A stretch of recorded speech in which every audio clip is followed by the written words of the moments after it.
broadband, Torres Van Vleck, anti-displacement, intersection of transportation and housing, Villegas Walker, climate action plans, transitioning to EVs, and charging station sites.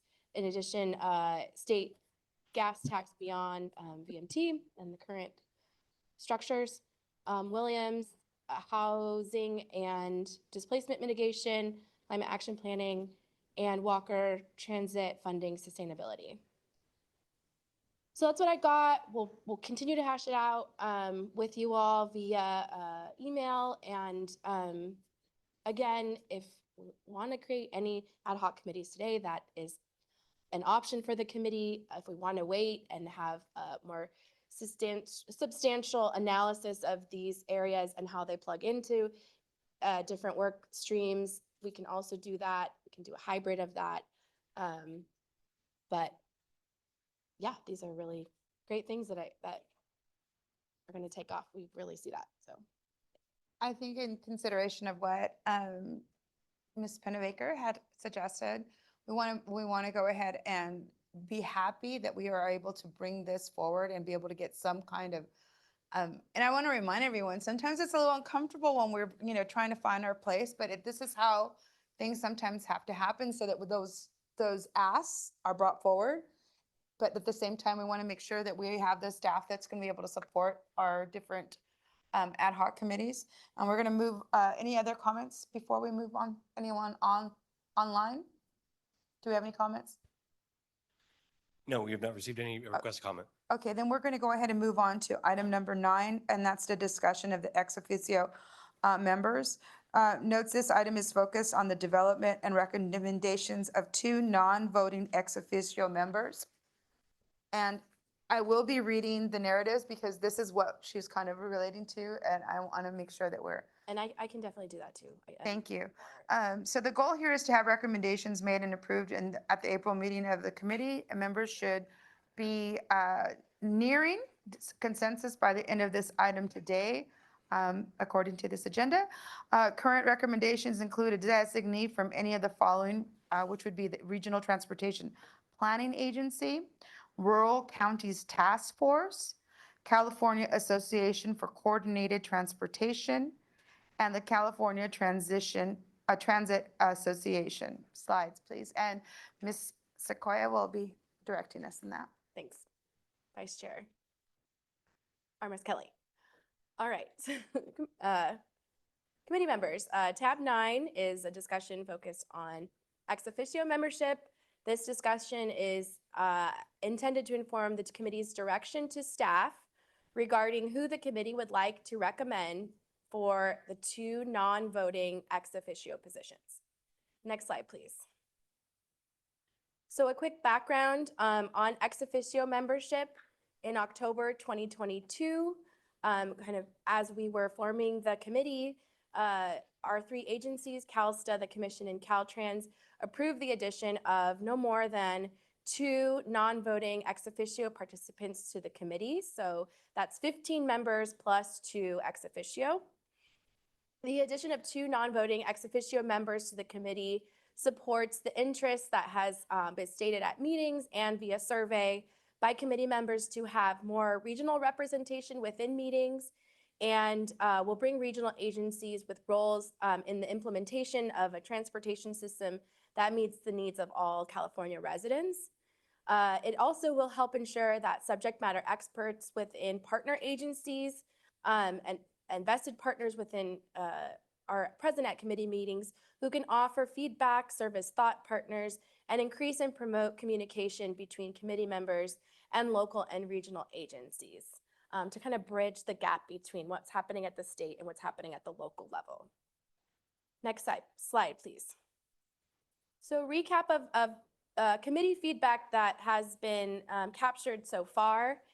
In early summer 23, the Equity Advisory Committee Charter Working Group discussed ideal characteristics and duties of non-voting ex officio members, including acting as subject matter experts on regional issues, communicating priorities to the committee back to regional entities such as metropolitan planning organizations and regional transportation planning agencies, Committee members expressed that ex officio members need to have a strong background in transportation planning, policy, and implementation, and understand what projects are happening throughout the state, and that they should consider earlier recommendations to include the leads of the Rural Counties Task Force and the regional transportation planning agencies designees as ex officio members.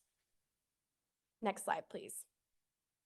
We've had a couple of times when we've had conversations around this within the meeting space as well as the charter working group.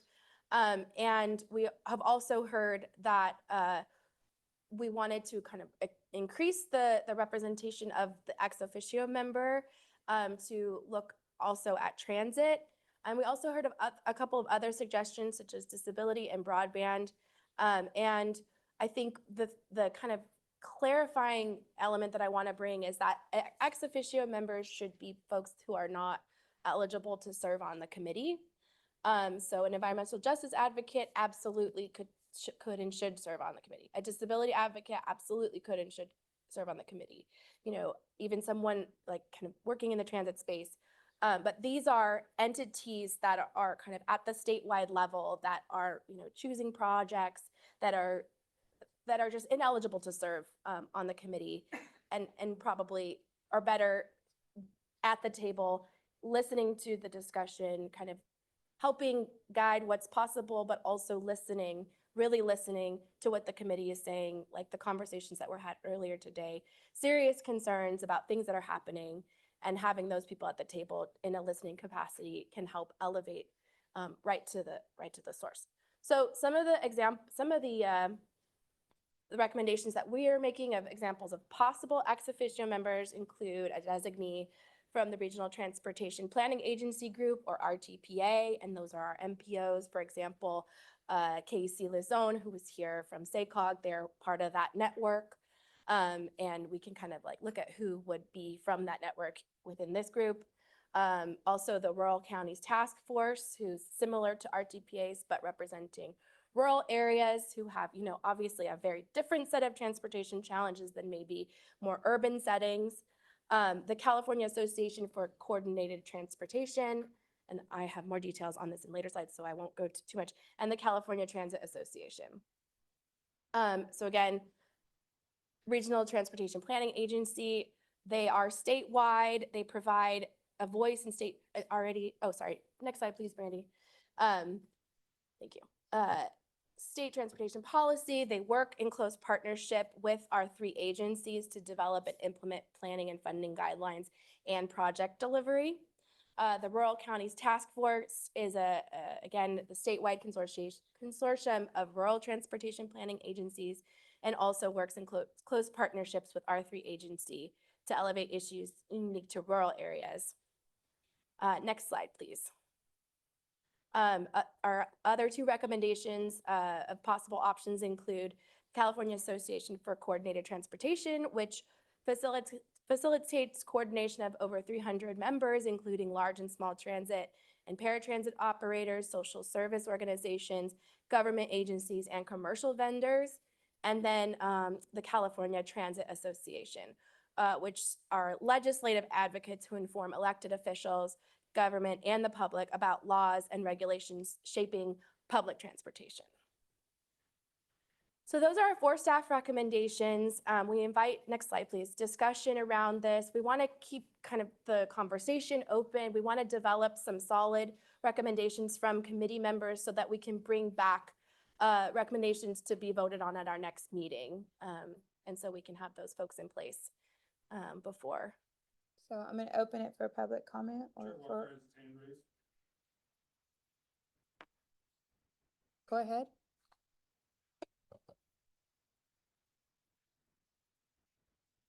Chair Walker.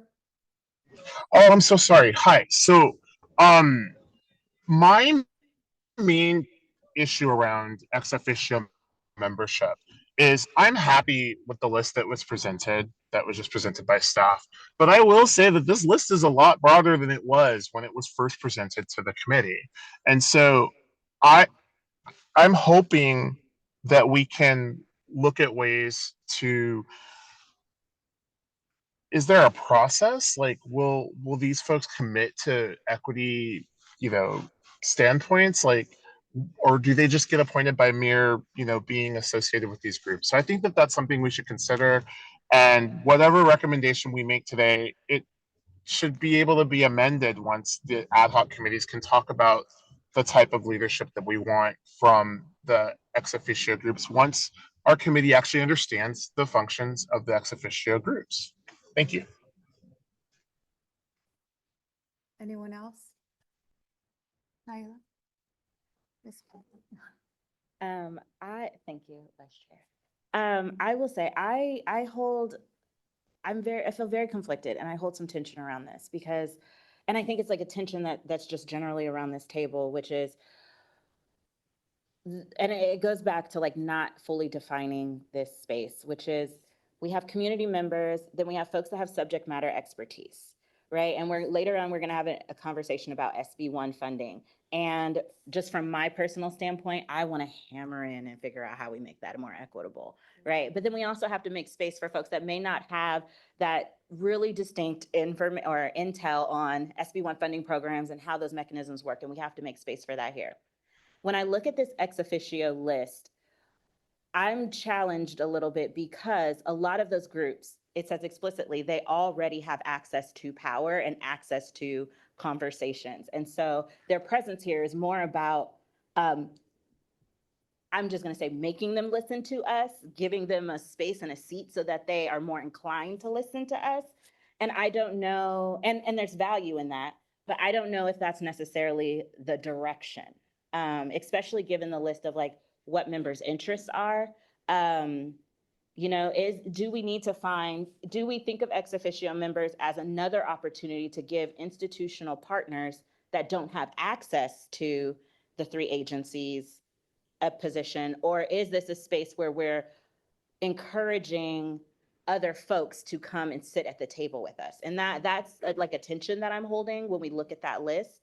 And I think about, so it's hard for me to engage on who's missing on the list because I don't really know the purpose and the direction we want to go.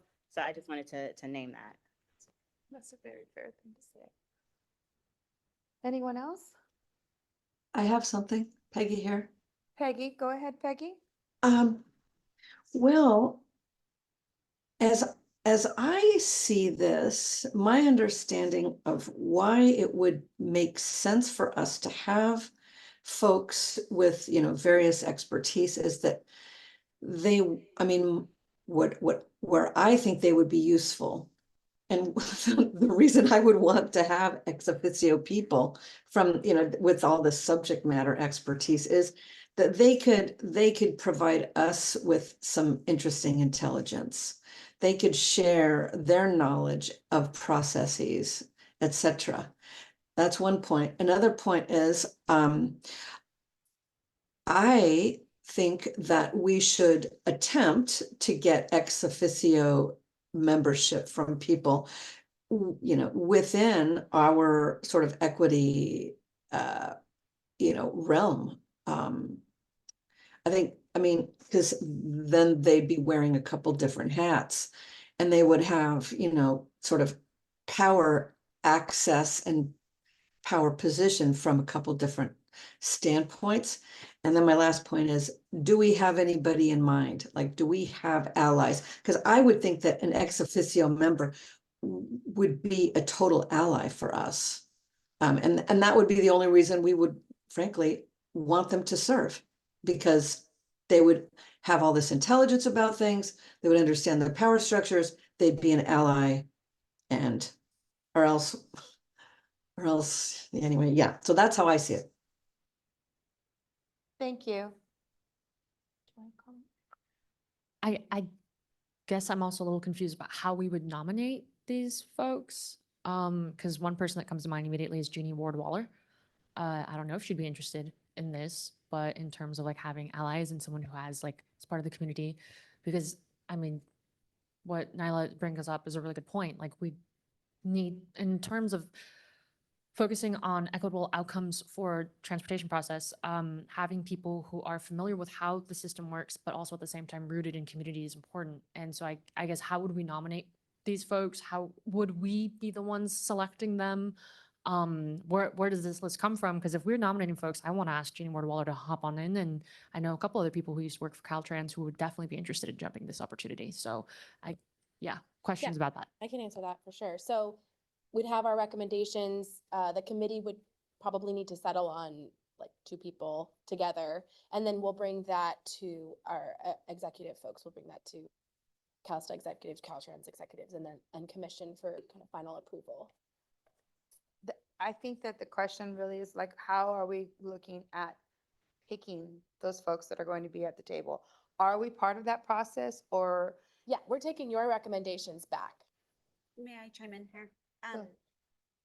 Would we be able to develop an ad hoc so we could all discuss this outside of this meeting right now? Because we're kind of put us under the Got it. microscope of like, pick someone right now. When some of us have some good people that we might feel would be a good recommendation, but maybe we could talk as a group separately and then come to you guys via email and say, hey, this is the list of 5 people or 3 people that we would like as the committee. And then I would assume that you would reach out to those 2 or 3 or 4 people and see if they have interest in it. And then we would vote on it at the April meeting, so that we're sort of moving forward, as opposed to like waiting until April to present the names. And then you have to ask those people. And then we're now to the May meeting. Yeah, an ad hoc committee would be a fantastic group. Yeah, we have to be a little bit careful. You can't all meet. Okay. That So becomes a 2 and public 2. meeting. Could 2 we people. do a few, only 2? Well, we don't have to do only 2. It's just, we can kind of. What's the meet a most little that we bit. can? Can we do put 2, together? 2, 2? Everybody. The most is everyone, but then we We're have to not have a. supposed If to you're all talking about the same thing, it then becomes a serial meeting, Right, and those aren't allowed either. right. The way it could So work how is does- staff could send out something that you don't all respond all to get your information, and can pull the information and then send it all back out to you if anyone has any problems or concerns or other ideas. So there's a way it can be done, but when you talk And hand about is raised having a meeting, about this. yes, we see you. Member Stewart was also before you. So yes, there is a way it can be done. Just when you talk about, we're all going to get together and talk about it, that becomes a public meeting. We have to be careful. We want to clarify the best way to do this. 'Cause I think all of us on this committee, we want to move forward and we want to see progress. And so the frustration becomes if we have to wait for a meeting. So if we can work around whatever the rules and restrictions we have, let's do that. So where the April meeting, we vote And we're ready to and go. then we're ready to go. Member Stewart? All of a sudden, I just became interested in whether we should ask to be have an ex officio to some of these organizations. So we have insight into what they're doing at their meetings as well. I would be interested in that, a quid pro quo on that. Good point. I mean, how are we going to know? It's great to have the intro, but to really understand what are some of the things that they're doing, I think is really important. Good point, Ms. Stewart. And Chair Walker? And I didn't mean to interrupt. I just had a simple answer to the question. Is that the ex officio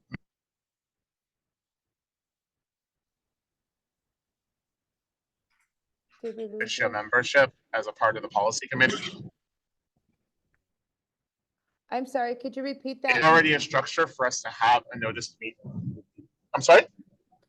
What?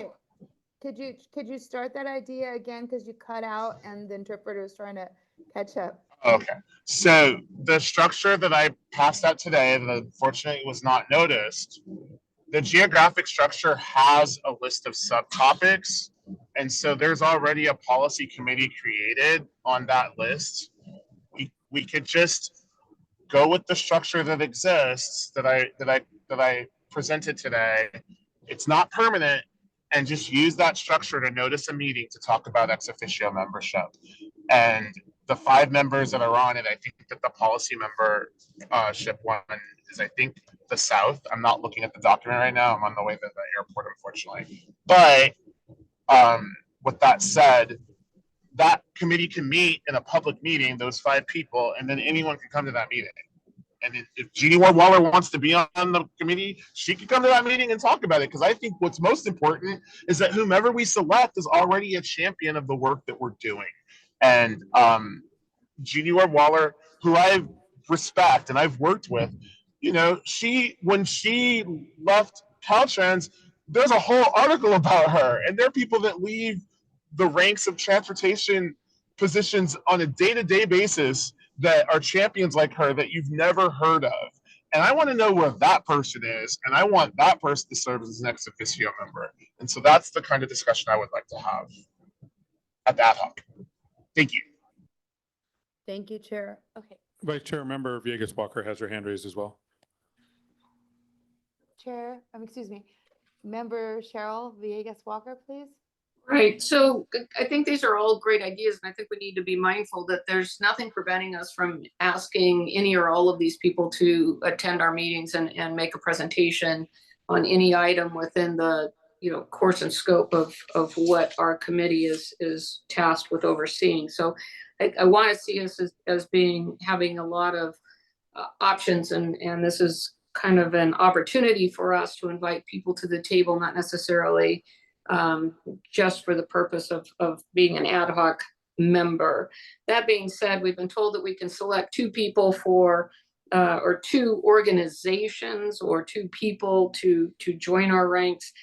If that's something we want to move forward with, seems to me we can put that out there to the organizations for them to select one of their members to be present. I'm hearing us talk about specific individuals to be members.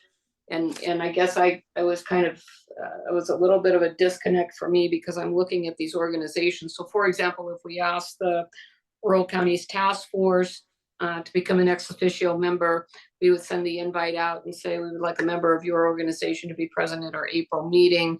And then internally, they would do the selection and appointment and have that person available for us at that meeting. So I'm just looking at ways for us to get this in play in time for there to be active participation at our April meeting. And that being said, I really do think that having a rural counties representative would be a great idea and a great add to this committee. Can I just really quickly, I want to share what I've been hearing. So I've heard an ad hoc committee could be useful. I've heard kind of working with committee members through like a BCC kind of email chain where we compile information, we present that back to everyone. I'm also thinking that maybe we could do like a hybrid of this where we have a couple of like 2 members that we're working with deliberately to like work through the recommendations from the committee. You can help us add capacity to reach out to these different organizations, get a sense of like who would be at the table, talk to them about kind of roles, expectations, what were like duties and characteristics, those kinds of things. So these are things that we want to develop with you. And I think it would be really helpful to work with a dedicated kind of pairing where we're getting everybody's information through, not just because of added capacity, but also so that we're ensuring that, you know, that all the committee members' perspectives are being included and it's not just staff like kind of moving through it on our own. Like we would love the support to work through that. So that's kind of what I'm hearing and a pathway that we could take. I appreciate that, Ms. Sequoia. Go ahead. I don't know if this is helpful, but a suggestion is similar to how I found out about this committee. Is it potential that staff makes a sort of Google form similar and then you send it out to us and then we send it out to people? Is that a way that we can potentially recruit folks that we might not necessarily know about? The only reason why I heard about it is because a friend of a friend of a friend was like, I think you'd be great. And so is that potential? I could see that maybe from like a focus perspective of where we've identified as a group who we are looking for and kind of do a survey based on what we've decided rather than just like abroad, because then we're going to get a lot of people who could actually serve on the committee. So we would want to like just kind of focus it. But yes, absolutely. And those ideas would be welcome and like, yeah, let's work together.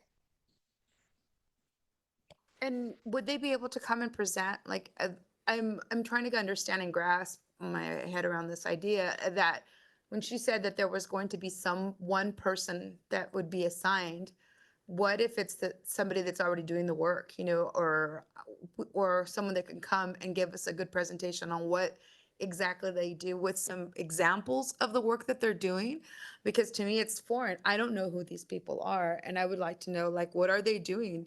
That might inspire us to have a better understanding of who we would like to have at the table Mhm. versus just here's a pick and pick randomly. Yeah, yeah, a designee, that's the word we're using, kind of a general capture word, but that again could be or should be defined and distilled more in partnership with you all and as potentially part of an ad hoc kind of grouping where we're kind of figuring this out together or this larger conversation that we're having around that. So And are there some parameters that we're going to set as far as conversation? Because I do kind of go back to what Naila was mentioning about power structure and knowing what can be and can, it's a slippery slope. Sometimes if we don't know the agenda behind some of the things, not to say that anyone would, but it could happen.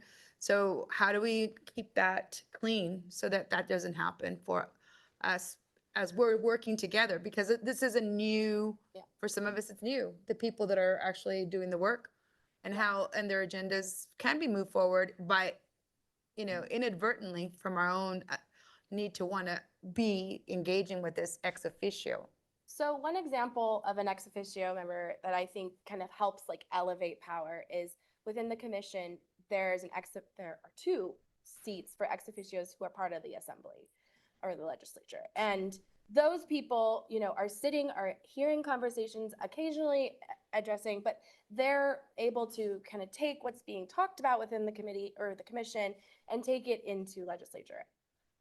I'm not going to talk about power dynamics and power structures. I'm just saying that that is kind of the idea behind why an ex officio member is useful, because they're able to bridge the gap between like our 3 state agencies, people behind me too, it's not just us, we're just the beautiful faces.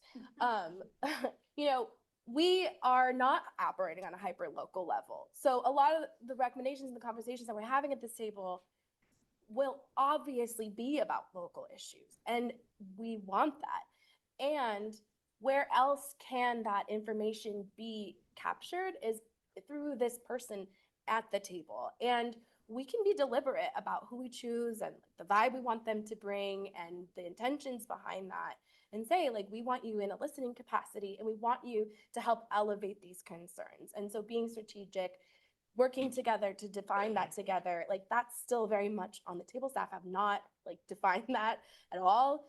I can tell you that in conversations that we've had with folks like at RTPA and Rural Counties Task Force, they are happy to engage with the committee. However, there's folks on the line who are just like, we're in rural areas, and we're looking at transportation maybe differently from some of our urban folks. And we want to be able to present at the committee, or we want to be able to be involved in that conversation to bring those perspectives in an actionable way. And so that's the energy behind the ex officio person, is to where can that person kind of elevate and bring these things. There's an element of power there. We're asking about kind of power. That's one piece that could help bring more power, and just bring that out of just our 3 state agencies and bring it to a statewide. Thank you. Chair Walker? Hi, thank you, Vice Chair, or Chair right now, actually. I appreciate that, but I just wonder, I've been to a lot of meetings over the past 13 months. Where is that person? Like, where are they right now? And I'm pretty familiar with the folks on the RTPAs and the Rural County Task Force. Like, I've been at meetings with all of these folks over the past 13 months.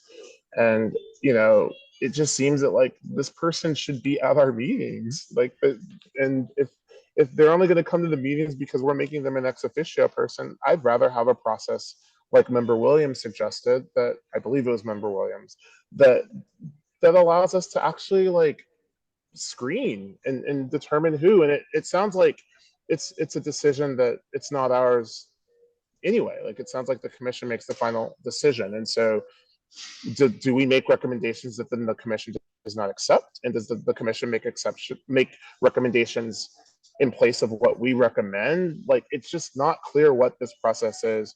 And I think that it was just expected that we would just sign off on it.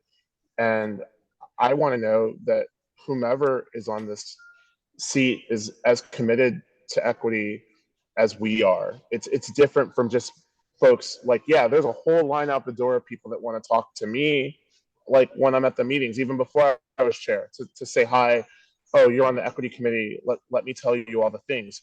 But my question is, like, why can't there be a committee, an ad hoc committee of our committee that's anyone that's interested in doing this, and that committee can then select, because and that committee would include, you know, a subcommittee of our members, because it should be something that should be elevated. It's not like being an ex officio member in all the other capacities of the state, because in all the other capacities of the state, the stakeholders get what they need. But our stakeholders come to meetings and say that they don't want freeway expansion, and freeways are expanded while EAC members are sitting in the audience. And that's why that person at the beginning of today's meeting said that we're ineffective. And I don't think that we're ineffective. I think that if I had said something about the 15 expansion, it would have been a threat to my credibility as a chair of this committee. But we all know what the harms of freeway expansion are. And like, quite frankly, my professor is in support of that expansion, and he was watching the meeting. So like, there's all these things that come into like play when we decide whether or not to speak up on an item. And rather than us having to worry about that, like, I'd like us to have someone that's going to champion, if they have that power, that they come in the room and they champion what we need, regardless of like the need for expanding Interstate 15 in the Inland Empire. Thank you, Vice Chair. Go ahead, Ms. So just quickly, I do want to honor that some of our members have to leave by 5. So I want to kind of keep moving through this, and you know, we're hearing that there's a lot of ideas and we want to keep talking and we want to keep deliberating together. And so let's do that. And we can either follow up via email and figure out who wants to be kind of in a leadership role of that, or just everyone can continue to have a say. So I would like to know where the committee stands on that. Like, do we want to have designated members supporting staff on that, or do we want to just continue to have a conversation with committee members via email and kind of giving back staff report and kind of evaluating what we heard? I think for the sake of our time, let's communicate via email if that's okay with everybody, and then we can via email say who wants to jump on that, maybe ad hoc or has recommendations. Okay. And then if we don't respond to the email, and then you don't have a meeting. Is that helpful? Okay, let's do that and move. All those in favor? Can we do that? Nope. Okay. Okay, so And to also get a little more clarification about the recommendation process, we're not going to bring forward any recommendations that are going to be turned down, you know, so we're going to reiterate together. Like, we're not going to bring forward something so that it can be turned in the down. sake of transparency, will we be able to see what everyone else is feeling like, or what's on the table? So Yeah. that, you Yeah. know, then we Yeah. could say, okay, it was Mhm. brought to light and Yeah. everyone's Yeah. ideas were Yeah. heard and acknowledged. Is that everyone is thinking of that? Madam Vice Chair, just to be clear, you can give direction to staff to do stuff like this. Taking a vote is what we can't do. Okay, so what can we do? So you can tell, like, we'll communicate via email to follow up to Well, so then determine. we'll go ahead and do that and table that for the next Okay, and then meeting, bring something for, where we'll all be able to. okay, thank you. Okay. Sorry, quick clarifying question. So that means we will get feedback and we'll be able to give a list of people by the April meeting, And everyone. will see it. before the April meeting. Okay, okay. And Thank you. everyone will see it, so. We'll Okay. work together. Yeah, Yeah. thank you. This is Any other- Peggy. Yes, Ms. Peggy. Peggy here. Oh, hold on. You're muted, Peggy. Okay. There you go. Okay, cool. So, yeah, so I am interested in all of this, and I think this is a good way to go, you know, the direction we're going. I just want to make sure that anybody that we thought, might be interested, that they are also interested, and that they would sort of commit to, planning, giving guidance, elevating our concerns, that kind of thing. Anyway, maybe that's something we'll discuss once you guys email us. Peggy, that's duly noted, and we'll move on to the next item. Okay. Well, without, Just really quickly, I'd like to ask staff to poll the committee for times to meet prior to the April meeting for discussion of the ex officio membership, because I don't have faith that staff can communicate to us what we think, because I don't think that that was communicated in today's presentation on ex officio membership. we're going to be sending our views through email and be able to communicate and have that. It's all- not allowed by Bagley Keene to do that. It's against state law. They can't communicate back with us what we say. Because We it's can do a kind of a BCC format, so similar to kind of how we did the charter review process, where we send a draft, individuals comment, everybody sends us back, we compile. We can work with an ad hoc committee if there is that, if folks are identified in leadership around that, and kind of move through that iteratively. I'm moving through that BCC. I'm moving that we poll members for a virtual meeting between now and the April meeting. That's my motion. So maybe Tasha Taylor, Executive Director of the Commission, and maybe I can reiterate what Sequoia said in our commitment to doing what the committee has asked us to do in terms of polling the committee, taking that back. We do have the ability. You all, there are ways, and our clerk, Doug Remedios, has talked about ways that the committee can work with each other and work within the confines. We are your professional staff. And so we can take a lot of the burden off of doing some of this technical work and put it on our shoulders to help the committee facilitate and respect your time for some of these things, that we can minimize the amount of time that the committee has to weigh in. It's much easier for you to send us a name, us to compile that name, instead of asking one of you to put it on your back and pull all of this together for us. Let us provide that service for you as your technical staff and your professionals. We can send that out as a summary. We can also talk about some of the things that we haven't talked about today, which is what I hear from the committee is that you want to make sure that your ex officio member has the power to implement the recommendations that you are bringing before you. And I want to make sure that we're hearing that as well, because that's important, because your voice will speak through others throughout the state. And we want to make sure that we have the right people that can help your voice speak to others throughout the state. But you have our commitment to do that. And I don't know if it's so much the power that they have, but more so that they don't take that power and use it in a way to sway their agenda in light of what we're still trying to achieve with our own mission. Yeah, we want to pick servant leaders, right? We want people who are serving you all to implement your vision, not their vision through you. And that's why this discussion about who we pick, how we pick them matters. And I appreciate the effort and the passion that you all have put into this discussion. And I commit to bringing that same passion through our team back to you. Thank you.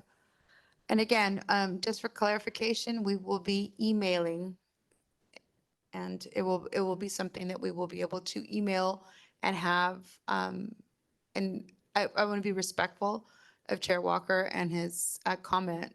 Will we be able to achieve this without breaking Bagley King? Okay, so that's just clarification. Moving on to the next item. We have public comment? Oh, so we have one more public comment. Chair Walker? We actually have a comment from one of our. Public comment. Sorry, thank you. Yes, from one of our virtual public attendees had submitted a written comment pertaining to this item. This comes from Mike Woodman.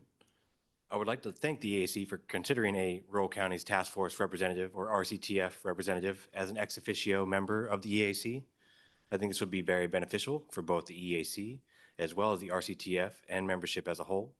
I feel it is important for the RCTF to be engaged in the discussion on equity, as collectively agencies work to enhance their outreach and engagement practices and continue to strive to work collaboratively with the communities they represent to plan, program, and deliver multimodal transportation improvements to meet the needs of the community. I also feel that there is a benefit to the EAC to have a RCTF representative that understands the unique challenges faced by rural regional transportation planning agencies as it relates to community needs, funding limitations, and challenges in delivering planned transportation improvements. In my opinion, it is always important when trying to develop solutions to be engaged with the practitioners who implement at the ground level, because we are truly in this together and need to work collaboratively to continue to make progress on the issues identified. The RCTF is an advisory group to CTC, much like the EAC, and prior to 1988 had little to no representation in terms of state policies and programming decisions. While we don't have power to make funding decisions like the EAC, the RCTF has been successful in expressing concerns or issues to the CTC, Caltrans, CalSTA, and others that were reflected in policy or programming decisions. I feel the EAC can be equally effective, and it would be great to work together. I apologize for not being able to have this conversation with you personally. Thank you for your time and future discussions. Thank you. And that concludes all comment received from the public for this item. Okay, thank you very much. Moving on to our next item, number 10, 2024 Senate Bill 1 Program Guidelines Development Update. And this is with Matthew Yozgat and Naveen Habib from the CTC, who will be providing a short update on the recent kickoff for the SB1 funding programs guidelines updates. And Matthew, are you here with us? Thank you. Hey, now I am. Thank you, Vice Chair Armis Kelly. Committee members, thank you for having me today. I'm Matthew Yozgat, the Deputy Director of Senate Bill 1 Programs at the Commission, and I'm here to present Tab 10, as the Vice Chair mentioned. The Landmark Road Repair and Accountability Act of 2017, which is what we refer to as SB1, established the Commission's SB1 programs. Within the statutory framework of each program, the Commission creates program policy for each of these programs through a robust public guidelines development process. These program guidelines in turn govern how the programs are implemented and facilitated. To further the implementation of the Commission's racial equity statement within each of our SB1 competitive programs, Commission staff, in collaboration with this group's predecessor group, the Equity Advisory Roundtable, as well as our stakeholders, developed the SB1 competitive program Transportation Equity Supplement. That's a lot there, so we refer to this simply as the Equity Supplement in our programs. This has become an important piece of policy that's impacted funding decisions in the last cycle of funding for these competitive programs. The corresponding book item to this tab includes that equity supplement for your reference. The equity supplement provided important information on indicators that should be used to identify disadvantaged or historically impacted and marginalized groups, equitable benefits that projects should entail, community engagement strategies that should be employed during project development, as well as anti-displacement resources. These were intended to be a resource as well as directive to guide applicants to provide more detailed information about projects' benefits and impacts that they would pose to disadvantaged or historically impacted and marginalized communities. In addition to bringing the equity supplement to our competitive programs last cycle, we also elevated community engagement as an evaluated criteria consistently among all three of our SB1 competitive programs. This criteria provides a mechanism to ensure that project selection results in projects that provide more equitable outcomes by actually evaluating them on this criteria. Specifically, the community engagement criteria requires applicants to demonstrate how they engaged project area communities to identify their needs, how they incorporated that feedback into the project, so how they developed the project that they proposed to us, and how they developed the scope of the project through collaboration with disadvantaged or historically impacted and marginalized communities. During the project evaluation process, we did have 7 members of the Interagency Advisory Committee. So this group stepped forward to work directly with Commission staff to evaluate each transportation project with respect to that project's response to this community engagement criteria. Committee members directly contributed to the Commission's project evaluations, which ultimately determined projects that were awarded a portion of the $1.7 billion in SB1 transportation funds this third competitive cycle. So that was back in June 2023. Advancing equity in transportation is an evolving process, and integrating that into our commission program guidelines is also continuing to evolve. That's one of the reasons we are bringing this to you all today and have talked about it with you all in the past. The commission endeavors to ensure program policies progress with community needs by embedding equity considerations in projects development, nomination process, as well as the selection process by the commission. Commission staff will continue to collaborate with the Interagency Equity Advisory Committee, as well as our stakeholders, to update the community engagement criteria, as well as the equity supplement this upcoming fourth round, which is what's included in the book item that we included with today's agenda.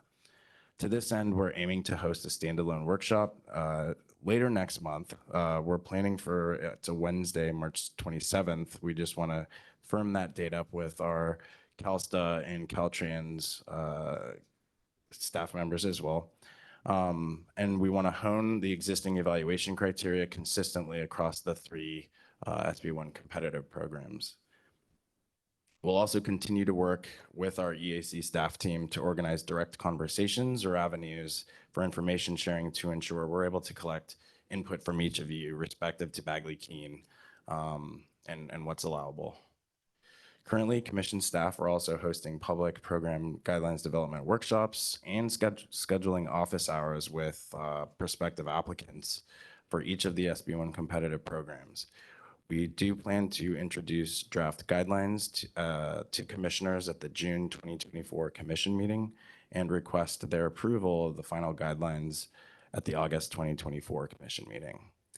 And lastly, and certainly not least, I would like to introduce Naveen Habib, Associate Deputy Director and Program Manager for the Solutions for Congested Corridors program, which is one of the three. She will be leading the effort to update our community engagement evaluation criteria and engage with you all as our Equity Advisory Committee through the standalone workshop that we plan to hold, as well as any other efforts that we might bring to this group. Naveen, my other SB1 colleagues, and I are all very committed to this. That concludes my remarks on this item, and I'd be happy to take any questions or comments. From our table?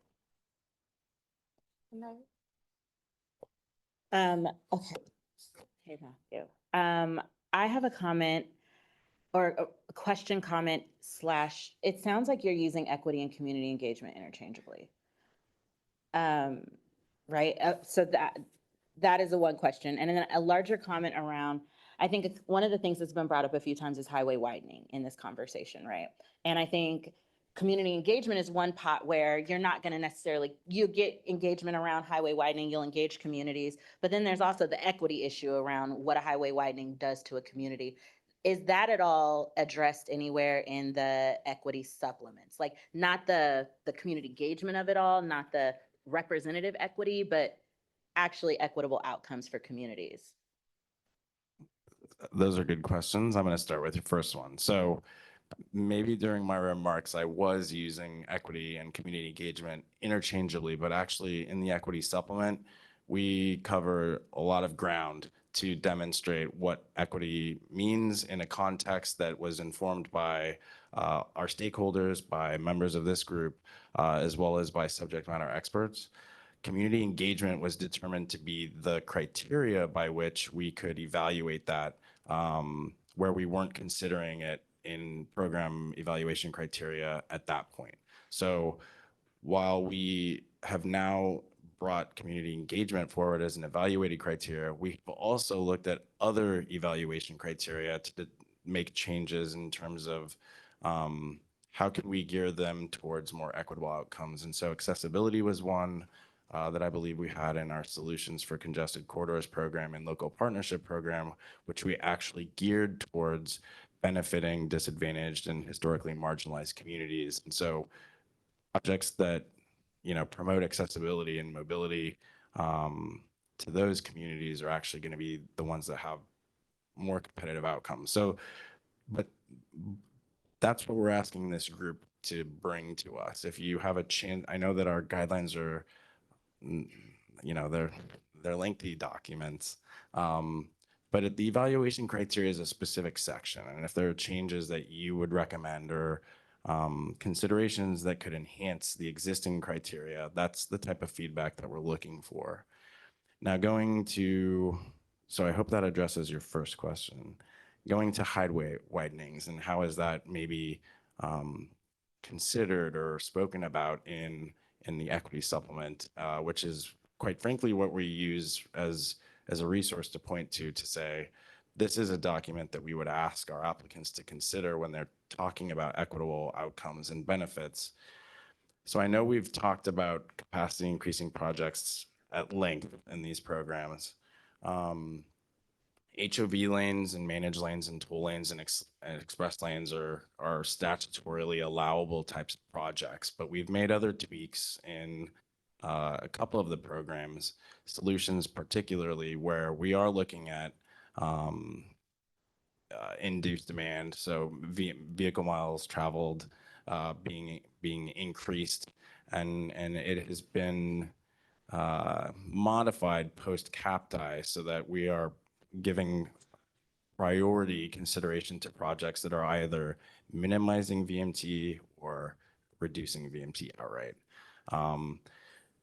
But in terms of adding consideration of that into the equity supplement, that would also be something we could consider. I know we've historically always said from a program policy standpoint, we cannot outright prohibit projects that do a certain thing that our program statutes call for allowing. Managed lanes are statutorily allowed as a type of project in our solutions for congested corridors program and our trade corridor enhancement program. So, but we take consideration on how we can evolve other criteria to maybe gear away from that. And I do, I've worked on these programs since 2017. So since these programs began, I can say, and I won't ask you all to take my word for it. I do think that our cycle 3 program recommendations, which commissioners adopted, were a lot, they were geared towards projects that we're hearing from all of our stakeholders, provide more equitable outcomes and have turned away from those that are going to induce demand outright. Certainly not every project might not meet that crossroads, but that's the direction that the programs have been going. I did want to add to Matthew's comments from earlier.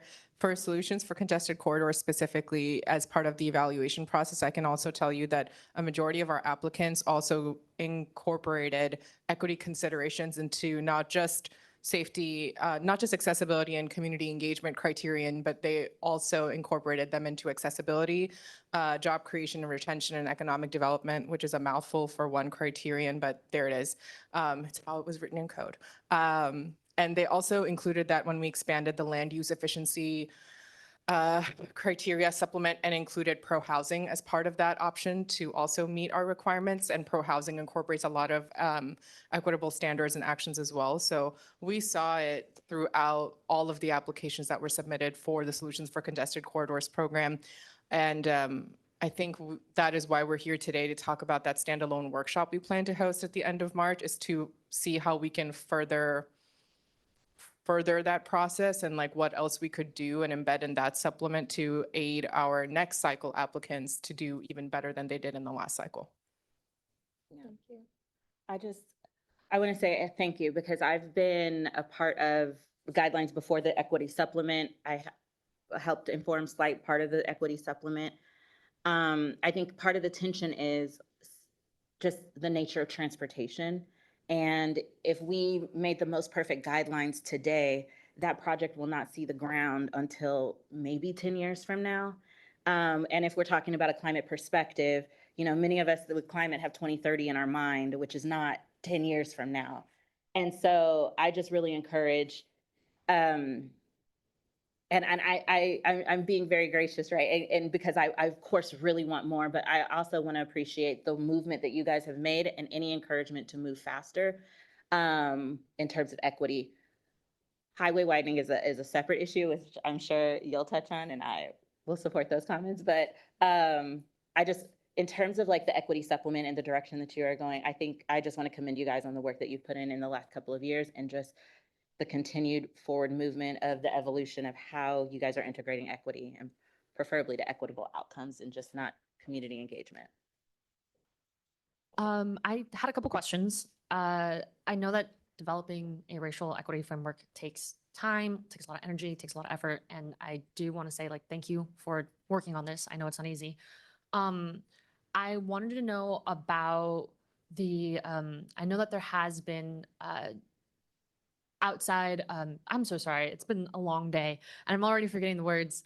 But I know that there has been, you have been soliciting feedback from other equity orgs. I know some folks at the Greenlining Institute, which is a racial equity org in Oakland, has submitted some comments. And so on the equity plan and other organizations have, I wanted to know what the process is like of taking their feedback and implementing it into your work. And are you, is there a plan to invite them to this March meeting? Like people who have commented in the past, people who are interested in getting involved. I sort of wanted to know a little bit more about that. Thank you for the comments. So yes, we have spoken with Greenlining a couple times, and they're absolutely invited. We wouldn't want to hold a standalone workshop to talk about this unless we had folks who were interested in actually moving the needle with us, right? We do expect our traditional workshop stakeholders to participate, but we want this to be more of a conversation. We want this to be, less of us talking and putting images on the screen and asking, to gauge everyone's opinion, but like people bringing ideas forward, and maybe we can talk about them there amongst the group. I know that's not always conducive in a virtual environment. But we think it worked very well. Sequoia was integral on helping us have a very similar workshop to this. We had two actually in our third cycle, and I feel like we got good feedback. So going back to Greenlining, they have a few recommendations to us that are, I would say, I would invite them to reach out to us, or we could have a conversation.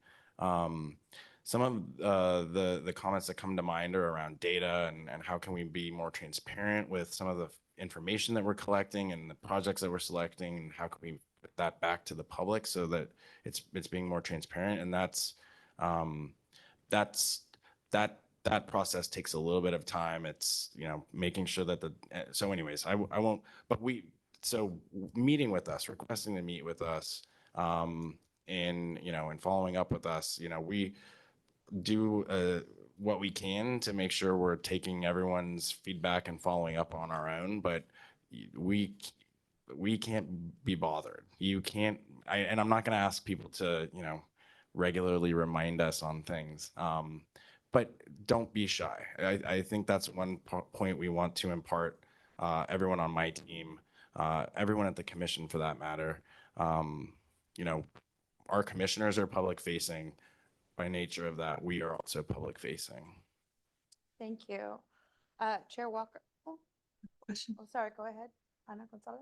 Yes, Member Gonzalez. I wanted to uplift the comments made by my colleague Nyla.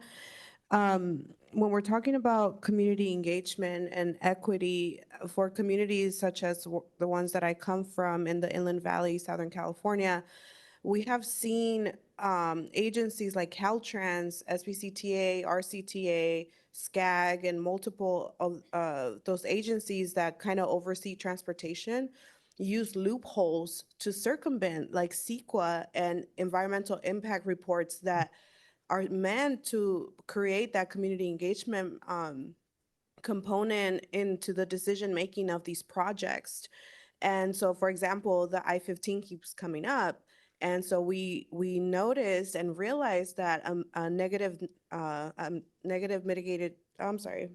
negative declaration was provided instead of creating an actual intentional environmental impact report. And so in my opinion, that was an illegal decision that was made by Caltrans and the commission not too long ago, because those voices were not heard, and it's only hurting our vulnerable communities. And when we talk about economic development, that to us right now equals collateral damage, because we're hurting the lungs of our children at a horrible pace right now, and even our elderly communities. And we keep spending our tax dollar, especially SB1 funding, to sort of cater to the goods movement, the corporations, to create, more paths for them to bring the goods to the warehouse influx that we're facing, only to create a better system for the wealthy communities that buy from e-commerce. And instead of making those corporations pay their fair share, we're using our tax dollars to help them instead of helping our communities at the local level. And those dollars should stay in the Inland Valley, where most of our community members come from bedroom communities that have to travel so far to get good jobs. And instead, here we are, like it was mentioned several times before, facing like potholes and failure of infrastructure, when these agencies know that when we have 10-year storm, cycles, and what we've seen in the last 2 years, now we're getting rain, that was expected for an entire year in one day.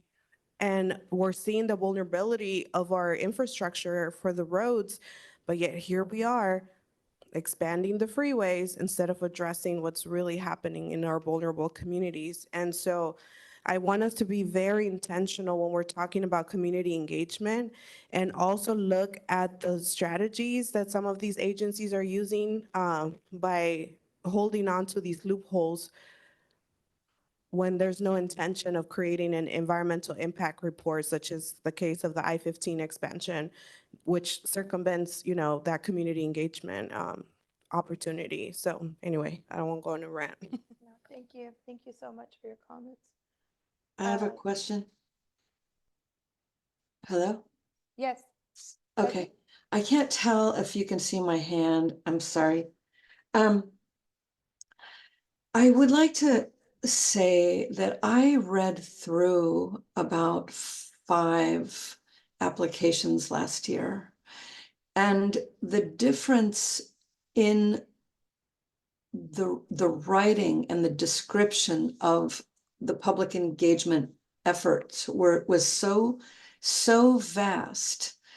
And the last speaker mentioned loopholes. There were some applicants, and I would really like to see who was awarded those, that funding, because there were a couple applicants that were so flagrantly, how shall I say it? Just untruthful about, the way that they described their public engagement was quite, in my opinion, very, very shameful. And it was very clear to the you don't even really have to be very discerning, but to have seen that it wasn't true. They basically had, tons of letters from tons of elected officials saying why they should do what they wanted to do.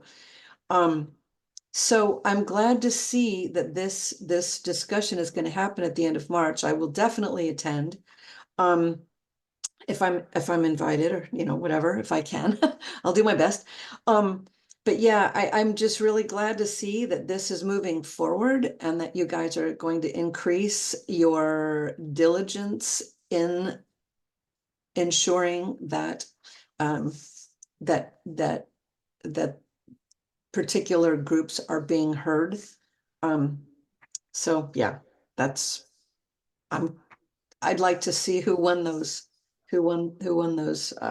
applications. Thank you, Member Peggy. Chair Walker, please. Thank you. Great, thank you. And I hope I don't repeat things that have already been said, but I'm curious, if one, we talk about being invited, but like we really need to have efforts to engage. Like there are cities that won't come to these workshops because they know they don't have the resources to put together a plan that would be approved. And so I'm curious, in my recommendations about how we engage in outreach earlier today, I talked about creating a database of stakeholders, not just that are local governments, but also community organizations, where we can be doing active outreach to areas that aren't being a part of the awards for these programs.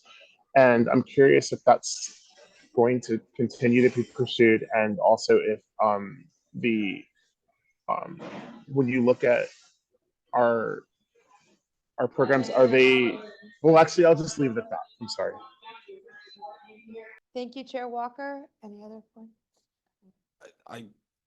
So to Chair Walker, I can say, we completely understand that our workshops are not going to be accessible or attended by every incorporated city or community that's interested. And so that's why I reiterate every time folks ask me to talk about this stuff, which maybe I'll stop being asked to talk. Like, we're not shy. We like, you can, like, our information is available. If you need to talk to us directly, if you have an idea, or if you have a project that from a small jurisdiction and you're considering, the resources that have to go into play to submit, an application for funding, we have these structured office hour sessions that I mentioned, which are set aside times where we want to talk to prospective applicants, but that we put that out there so that folks know that we have, times available to meet, and we have an intake form that agencies can fill out and tell us, we have this project, we want to talk about how to strategize on this. If those times don't work, or if it's not the right time, we'll always talk projects and possibilities with folks. I think the only time that we can't do that is when we kind of go into our vacuum, when the call for projects ends and we're evaluating. That's the only time we can't really talk about them. But with Chair Walker mentioning, a database where resources are available, I know that that's something that's been ongoing. And really quick, if I may go back to a comment that Member Martinez made, Peggy, the feedback she provided us was invaluable. What she's talking about, telling us that she doesn't believe some of the feedback she's getting from these applications, that turned into a rating that project got, and it was less competitive for that reason. We didn't provide applications to the EAC members that were pre-selected for funding. We provided ones that we knew could be changed and either dip below the line or above the line based on those evaluations. So we totally value that input. It was received, and I would be more than happy to provide her with the details of what ended up being funded so she could go back and reference that herself. But we will, again, this cycle, invite EAC members to participate with us in the same capacity. That's feedback we want from you. And it's, we'll work with you individually, so you won't have to conflict with Bagley Keene or we'll orientate you on our process, and then you will have a direct line to us as staff. So that's one mechanism that we'll continue to offer. Thank you. I just real quick, I know we're short on time, but I wanted to second what Peggy said earlier. I was part of that as well. And when I tell you that some of the reports that I read were audacious and blatant in their lying, it was like Trump level audacious and blatant in their lying. It was bad. And I wish I could have done more, but there was no mention of like road diets and half of these projects, or when they were doing capital improvement projects, no mention of widening sidewalks, what bike infrastructure might be there, simple things that Caltrans can do to make the environment that we move through so much safer.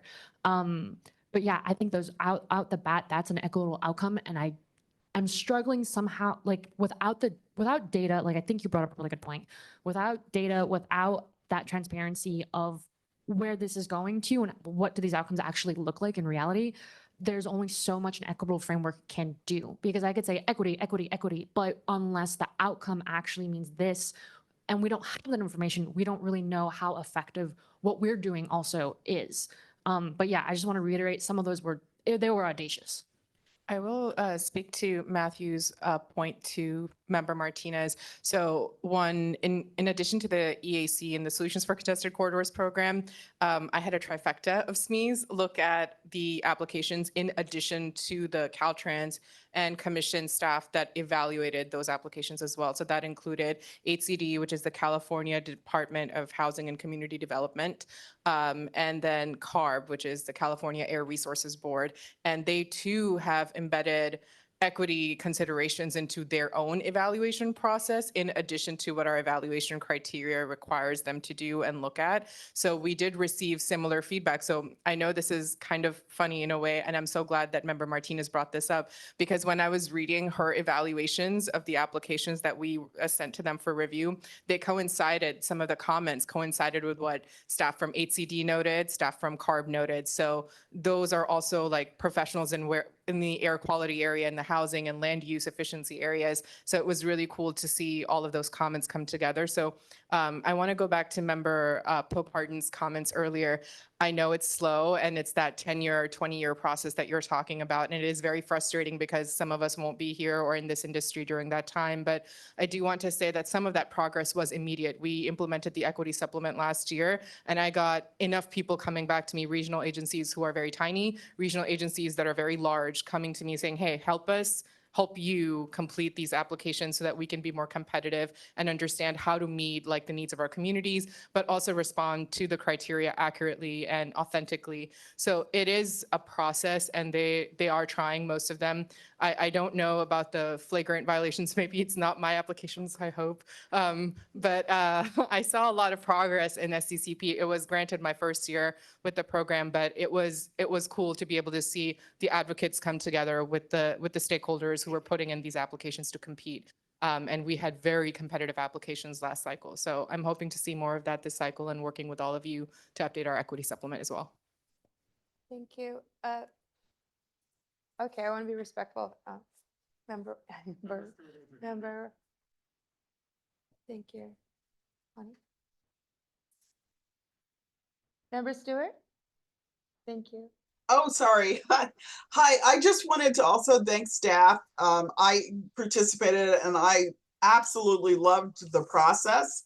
And it was amazing reading the applications. And there, I think I've said this already before, but there was a range from really community-led equity choices to COG says this will be good for you, and they had meetings in English and Spanish, to we'll do the outreach after we get the grant.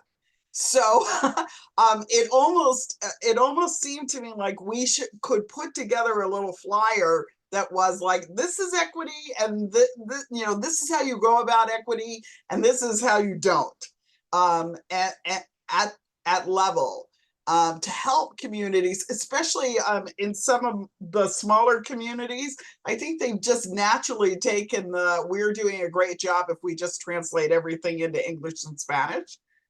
And it would be nice for them to have access to communities that are actually out co-designing projects, and hear from them more.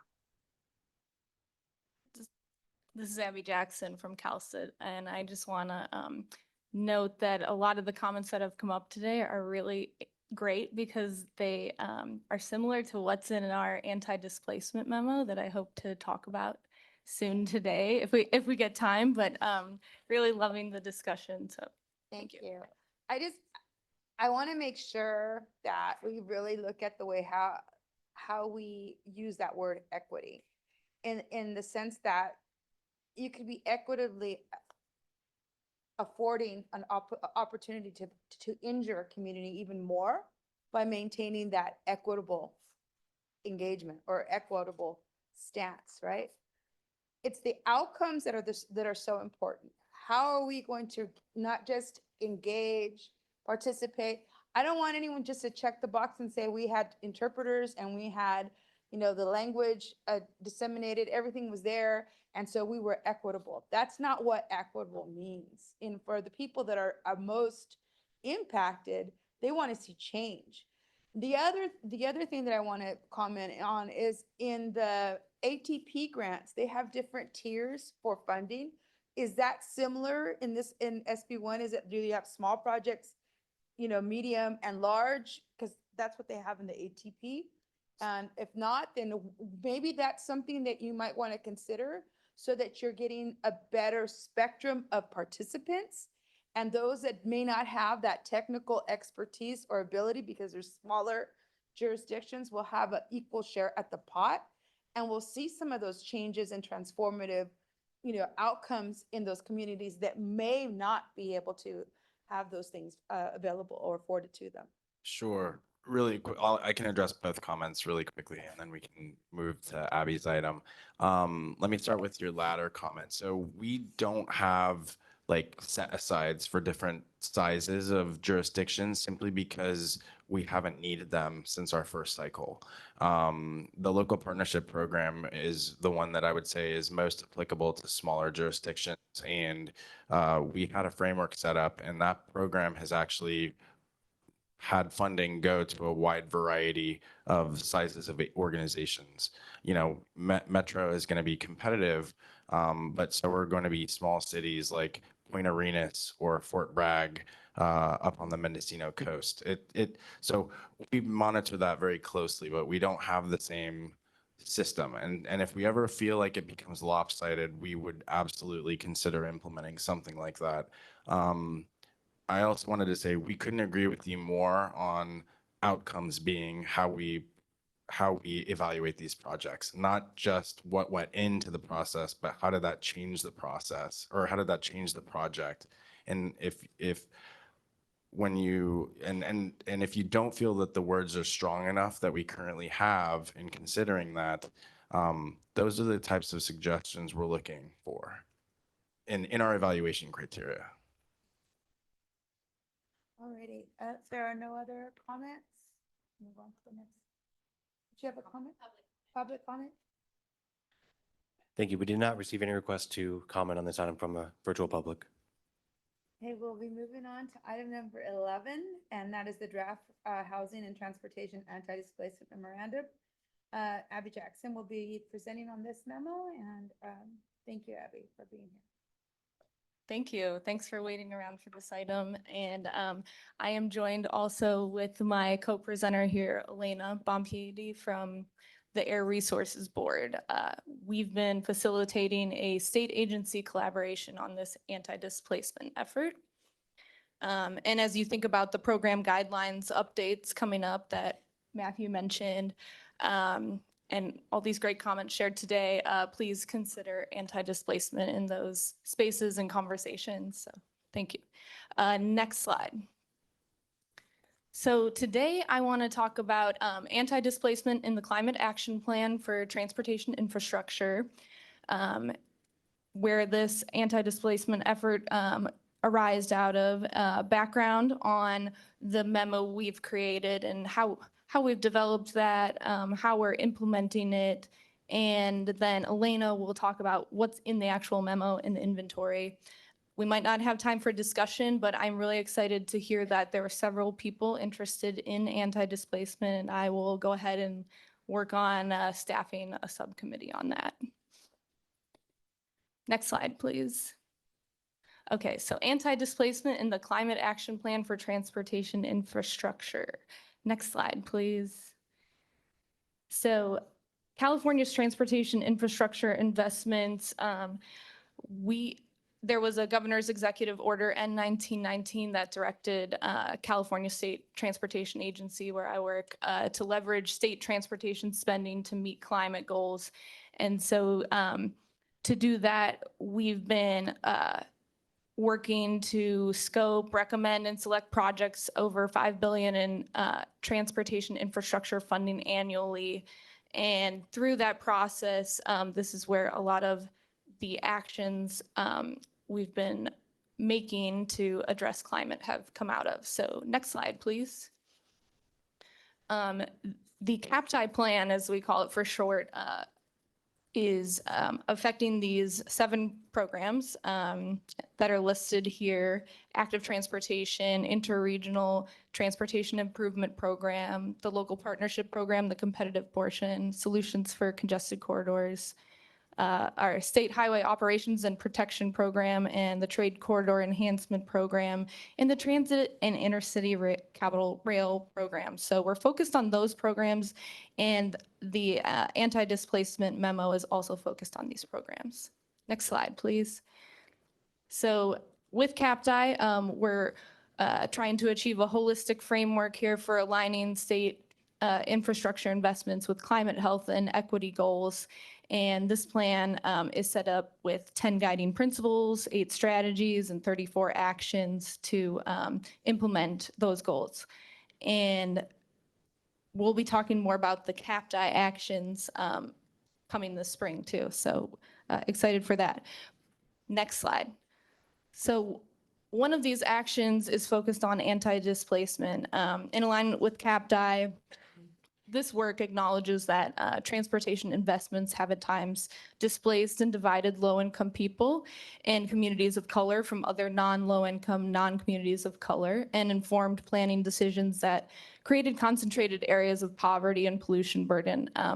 And this displacement happens both directly through impacts on property by physical projects and indirectly through increasing cost pressures on surrounding communities brought forth by new investment in historically underinvested communities. As communities are impacted by displacement, the results can extend beyond the physical or built environment and further diffuse a community's ability to self-organize or represent themselves in transportation investments of today. So the CAPTI planning process identified transportation planning actions to realize California's commitment to social and racial equity and repair harms to public health and the general well-being of historically disadvantaged communities, low-income communities, and Black, Indigenous, and people of color communities. So to that end, this work requires early involvement of these communities in decision-making around transportation investments to avoid placing new or exacerbating existing burdens on these communities, even if unintentional. And that's a lot of what we were just discussing, right? So next slide. Now I want to talk about the draft memo development process. Next slide, please.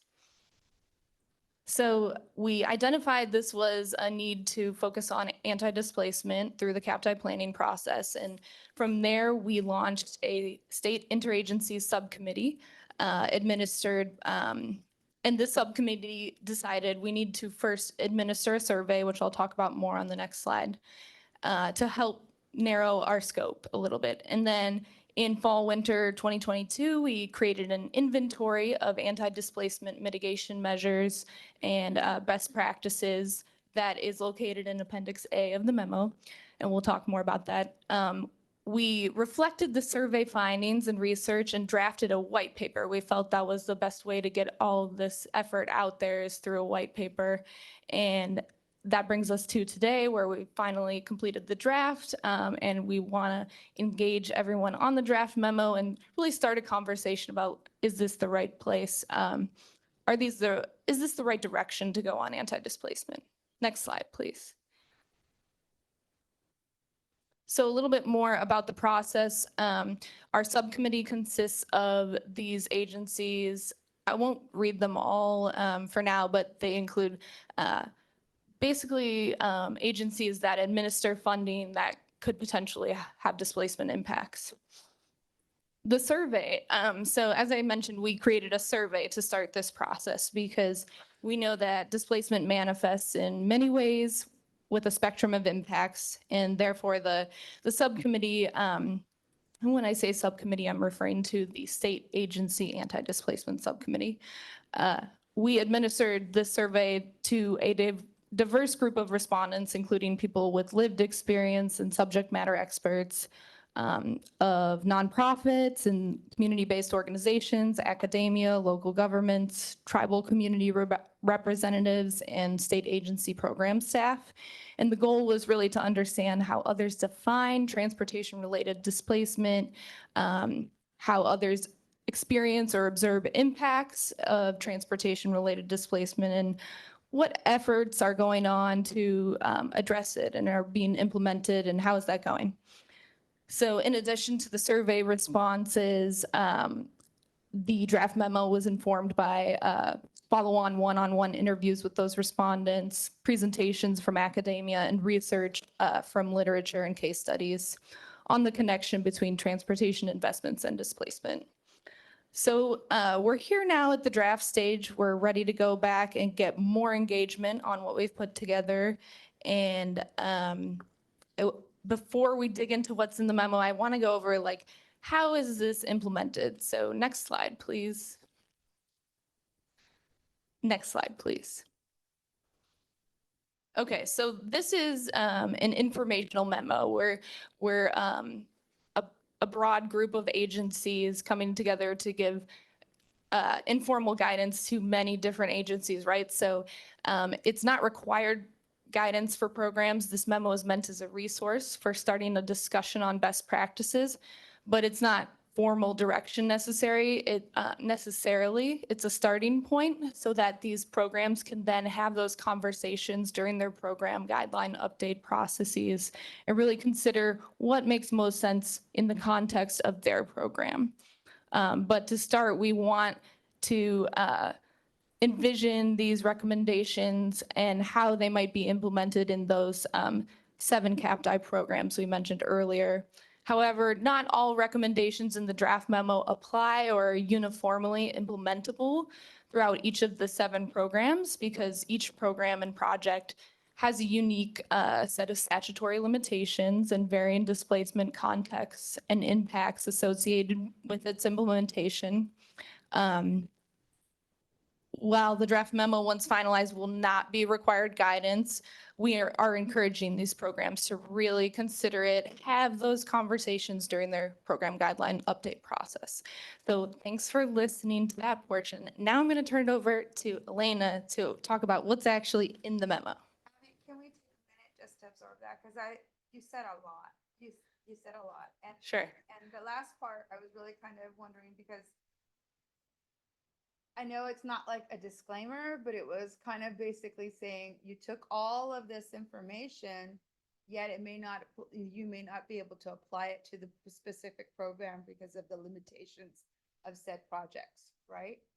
Yes, that's correct. So like some programs are funded with general funding and some are programmed with transportation, gas tax funding, and there's just different statutory limitations on what the eligible costs can be spent. And so we're encouraging each program to really dive into what applies to their program and their statutory limitations.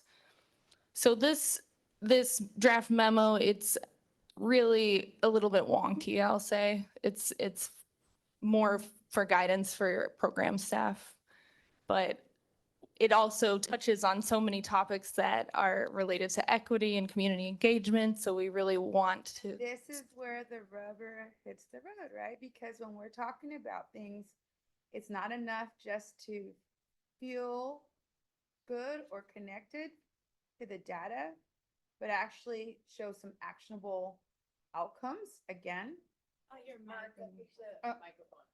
And actually show some actionable outcomes. I mean, this is like kind of like what we're talking about. And the thing that I really love about this whole ability to be able to just kind of understand how things are constructed is that we're looking at things from systemic, right? Because if we're working in these spaces and this is how we're thinking, this is why we're getting those type of outcomes. So just to like pump the brakes for a second and just listen to what you just said. That's powerful. It's very, very powerful because this is something that's going to be, like you're saying, it could be a tool or it could be just like you said, wonky. Right. Yeah. So that's why we're bringing the draft to you. You know, we need you at this early phase to help um, and give that input of like, Well, how I can want we to make it acknowledge you most for that useful? because to me, it's important that you acknowledge that. It's important that we all acknowledge that. And that's why it's so important that we're here because we want to be able to say, that's good. Because if no one says there's a pink elephant in the room, then there's no pink elephant. So I want to acknowledge that. But at the same time, understanding those limitations and understanding those spaces that you're, the context of how you can and how you can't is important. For the sake of time, Vice Chair, would it be okay if we save comments to the end? I'm also going to have to leave soon. Oh, so I I'm have a so I have a sorry. train to catch. I'm so sorry. Thank you. Thank you. Go ahead, Comment please. noted though. So Thank you. Yes, thank you so much for your comments. And thanks, Abby, as well. I'm Elena Bompieri. And I don't know. Next slide, please. I'm going to hold it here. It's great to meet you all. I'm Elena Bompieri. I'm with the Air Resources Board, and I supported Abby Jackson and our interagency committee with this effort. Our draft puts forward 8 recommendations, which we arrived at from 3 channels. I won't go through all 8 recommendations you see on the slide. You do have the slide for reference, but if I had to summarize them in one statement, I would say we are encouraging transportation programs to minimize direct displacement, proactively prevent displacement by incentivizing projects to wrap in anti-displacement strategies, and develop supportive program practices around community engagement, collaboration with groups and individuals with lived experience of displacement and gentrification.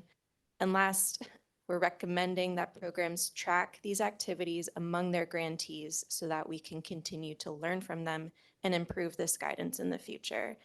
And I'll reiterate something Abby shared, which is that we arrived at these 8 recommendations through 3 primary channels. First, a still very nascent and limited body of research on anti-displacement strategies and their effectiveness in transportation planning contexts. 2, by conducting our own analysis of existing anti-displacement strategies in state funding programs, such as affordable housing and sustainable communities, transformative climate communities, and the Sustainable Transportation Equity Project, and we spoke with those program staff. And third, we came at these recommendations through our interviews with our survey respondents, which importantly helped us learn about and articulate different types of displacement, for example, residential, business, and cultural displacement, and what displacement looks like in urban versus rural and tribal contexts. Next slide, please. We felt it was implicit in the CAPDI goal to provide examples of specific anti-displacement strategies for programs. Building off of a list of residential displacement strategies and an organizational framework developed by Karen Chappell and Anastasia Lukaitu-Sideris for CARB in 2021, and after consulting with state program staff that had already set anti-displacement strategies for their programs, we pulled together an inventory of about 50 strategies and noted their characteristics, such as the appropriate geographic scale for each strategy's effectiveness, which types of entities have the wherewithal to undertake each strategy, short versus long-term strategies, whether a strategy might benefit rural communities, and whether a strategy requires land use or legislative authority, which would apply to things like local policies and ordinances. And we want to emphasize that we came to find through this work that the effectiveness of a strategy is context and community dependent, hence why we included community engagement and collaborative stakeholder structures in our list of recommendations. Staff we spoke with are also asking for resources so that they can evaluate the strength of engagement and anti-displacement strategies and the strengths of collaborations that they see in applications, similar to what we were just discussing with SB1. As our programs begin to integrate this guidance into their programs, We hope to find staff capacity to monitor the implementation of these recommendations and evaluate their effectiveness. And we hope that this guidance and our inventory will be updated and finessed over time and would welcome outside researchers to help us study its progress. Next slide. Next slide. So in conclusion, this effort aims to start a conversation about anti-displacement issues in transportation contexts and be a resource for funding programs that are ready and willing to begin tackling these issues. The strategies identified in this first draft take into consideration that displacement happens both directly through seizure of private property and indirectly through increasing cost pressures on surrounding communities spurred by new investment in historically underinvested places.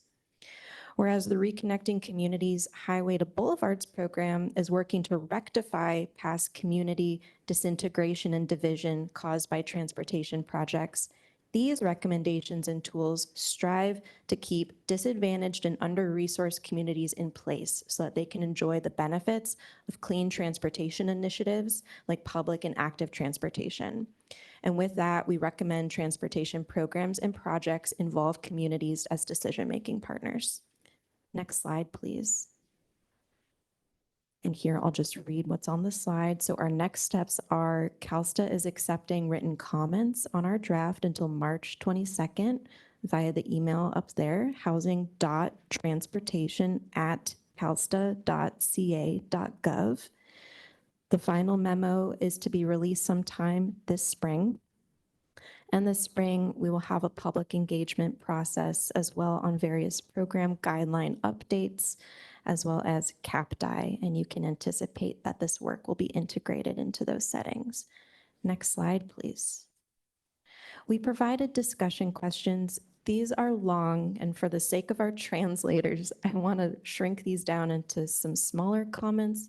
However, I'm also cognizant about time and want to invite our folks to share whatever comments they have with us. But we were curious to know what is or could be missing from this work. Are all the right pieces here to start a robust conversation? And what else would you like to see? And with that, I turn it back over.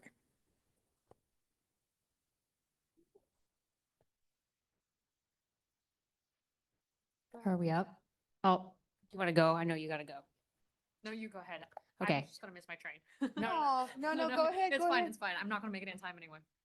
Okay. Well, I also have to go, so I'm going to be quick, but I'm going to stay on audio. I really just want to emphasize elevating strategy 2 and figuring out how to directly fund organizations that are already engaging in displacement mitigation work. So I do technical assistance for the Affordable Housing Sustainable Communities Program. I know you talk to program staff. I think there are some promising best practices coming out of that funding program that just started being implemented last round. And really that is to directly fund nonprofit community groups that are engaging in neighborhood stabilization work. So looking forward to sort of seeing, I'm curious how programs are receiving this draft memo. I know it hasn't been out for very long, but would be interested in just hearing what their feedback is. Thanks.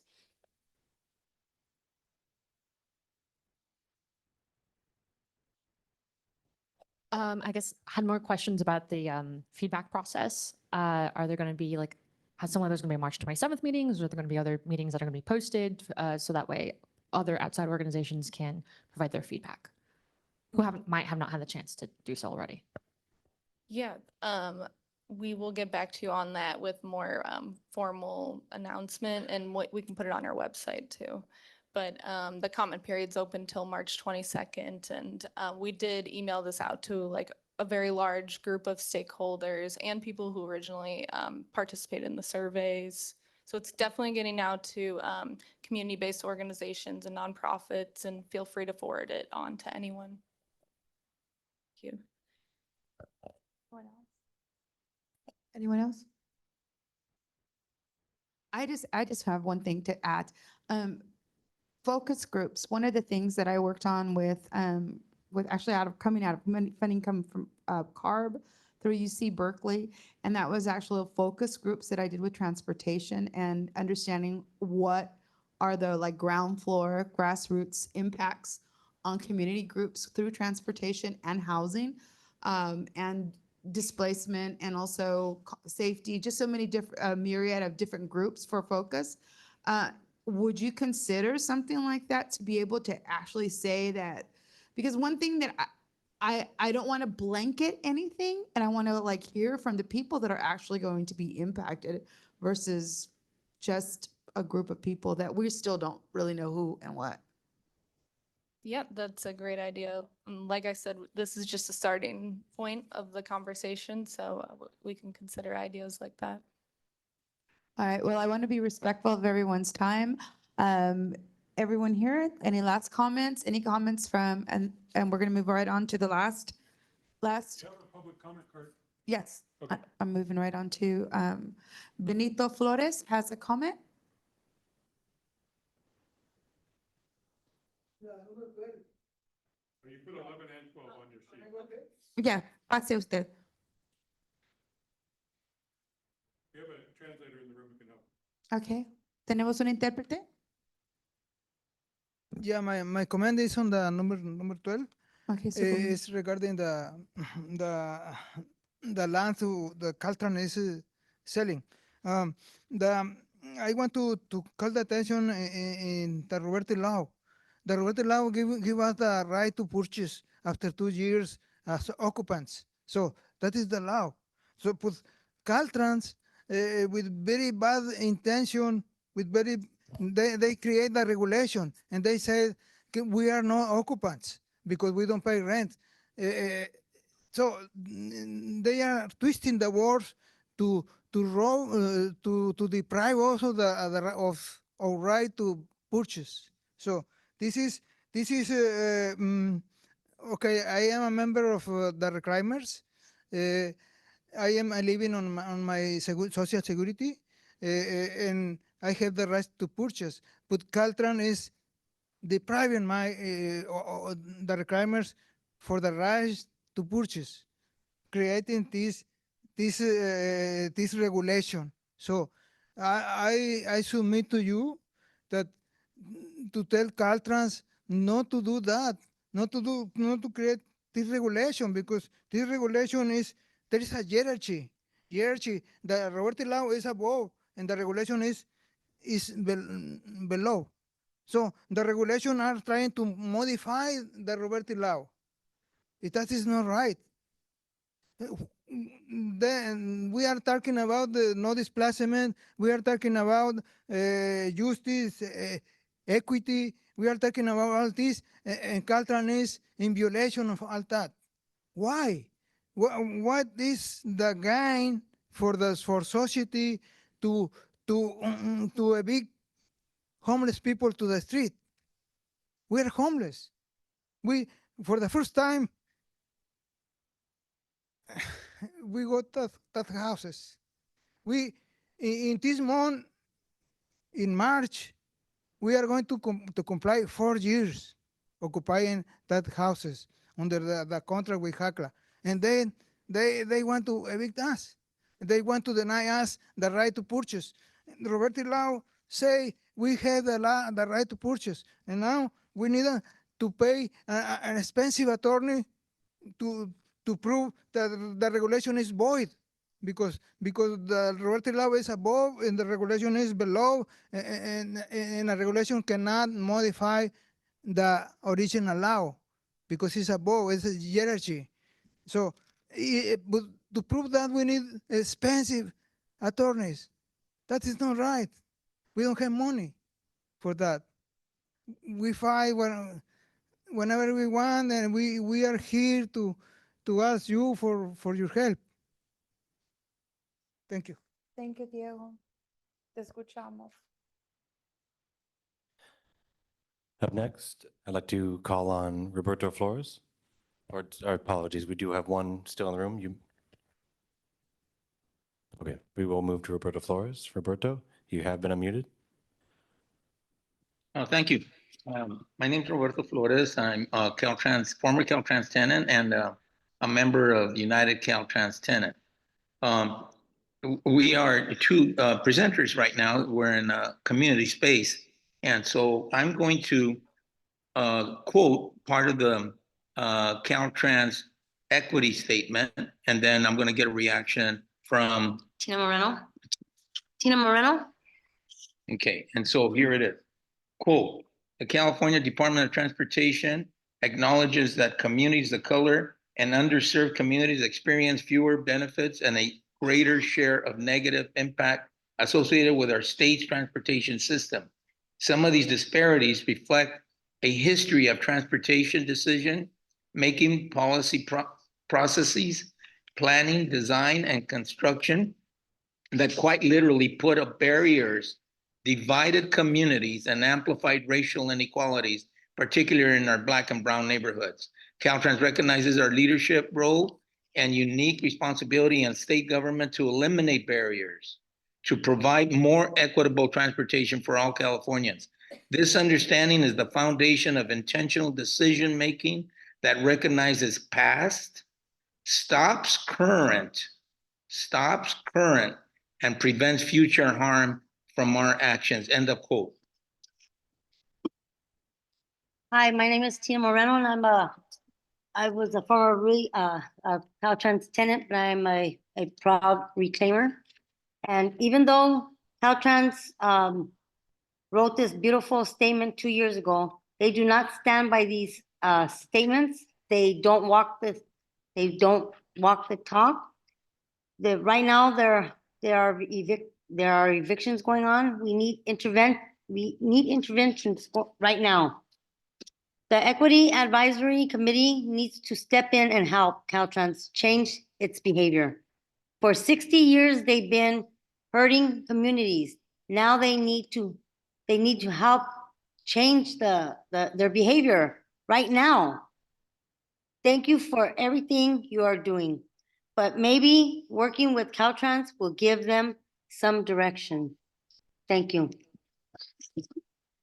Thank you very much. Up next, we have Sue Hernandez.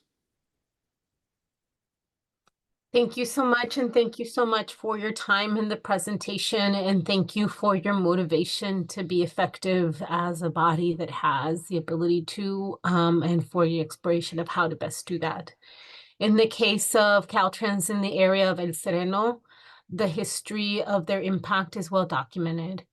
And I just want to reiterate that it continues to be documented, unfortunately, in a very negative way. We have many times come to Caltrans and requested that the way that they are thinking through how they reposition the properties in this region has to include resident input. It should be like a mini neighborhood plan because of the impact is so regional and so vast. There are so many opportunities to do amazing things here. There's so many opportunities to think holistically, and there's so many opportunities, more importantly, to keep in place the tenants and the residents of El Sereno that are most vulnerable. And they are doing none of that. And in particular for this displacement piece, there is no better opportunity to ensure that our most vulnerable residents stay in place, and that along with that, tenants that have been there for years not get displaced because they are deemed too poor to own. This is the time, and Caltrans has not done this. We have come time and time again. For months, for years, we have come to voice this concern.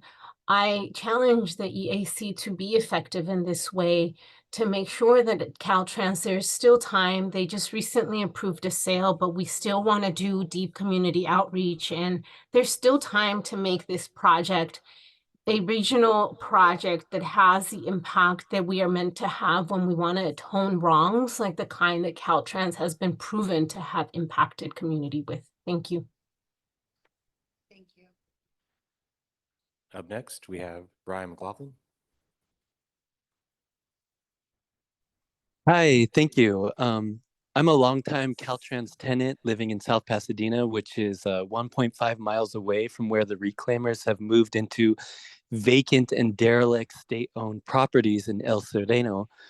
I support these reclaimers as they have restored these vacant state-owned homes to habitable conditions, which has brought value to the neighborhood as a whole, as nobody wants to live next door to a derelict vacant home, which otherwise invites crime. There was a vacant state-owned home on the street that I grew up on in South Pasadena. And because that home was vacant, somebody came into that house and lit the garage on fire. If that house was not vacant, it would not have been partially destroyed through a criminal act. The reclaimers keep such criminal acts as arson or drug activity from occurring in vacant state-owned homes. Thank you. Thank you. Up next, we have Emil Tokic.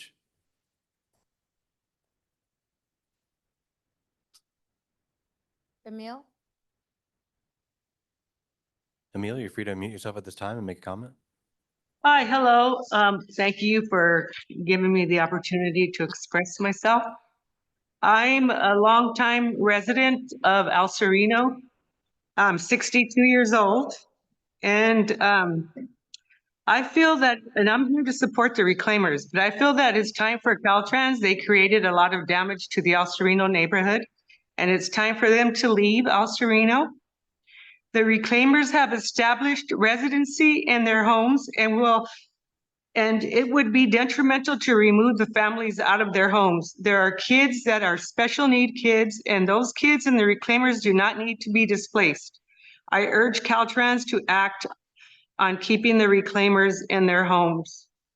And prior to the reclaimers establishing their residence there, they were empty for many years. And Caltrans turned a blind eye. And all of a sudden, the reclaimers reclaimed their homes, and Caltrans wants to intervene and reject them from living there. And so I support the reclaimers 100%, and I thank you for hearing my statement. Thank you. Are there any other comments? I see no other requests to comment on this item. Well,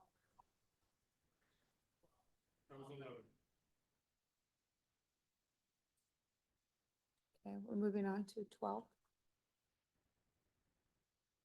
Any other comments from the committee members? Make sure you use your mic, Madam Vice Chair, please. Are there any other comments from the committee members? We're going to move on to item number 12.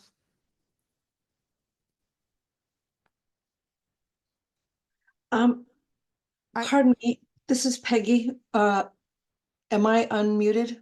Yes, Peggy, you are unmuted. Okay, I just want to food for thought here after listening to all these people's concerns. I would like to know what the committee can do. I don't know that we can answer that now. I know we're out of time for this meeting, but I just think we need to think about what we can do to support this effort for these people to stay in their homes. So that's where the rubber meets the road. How much power do we have? That is my statement. Thank you. I wanted to add one thing to that. Yes. We've been listening to these conversations for a better part of, what, 6 months at least from yeah. But before that, even before that. I'm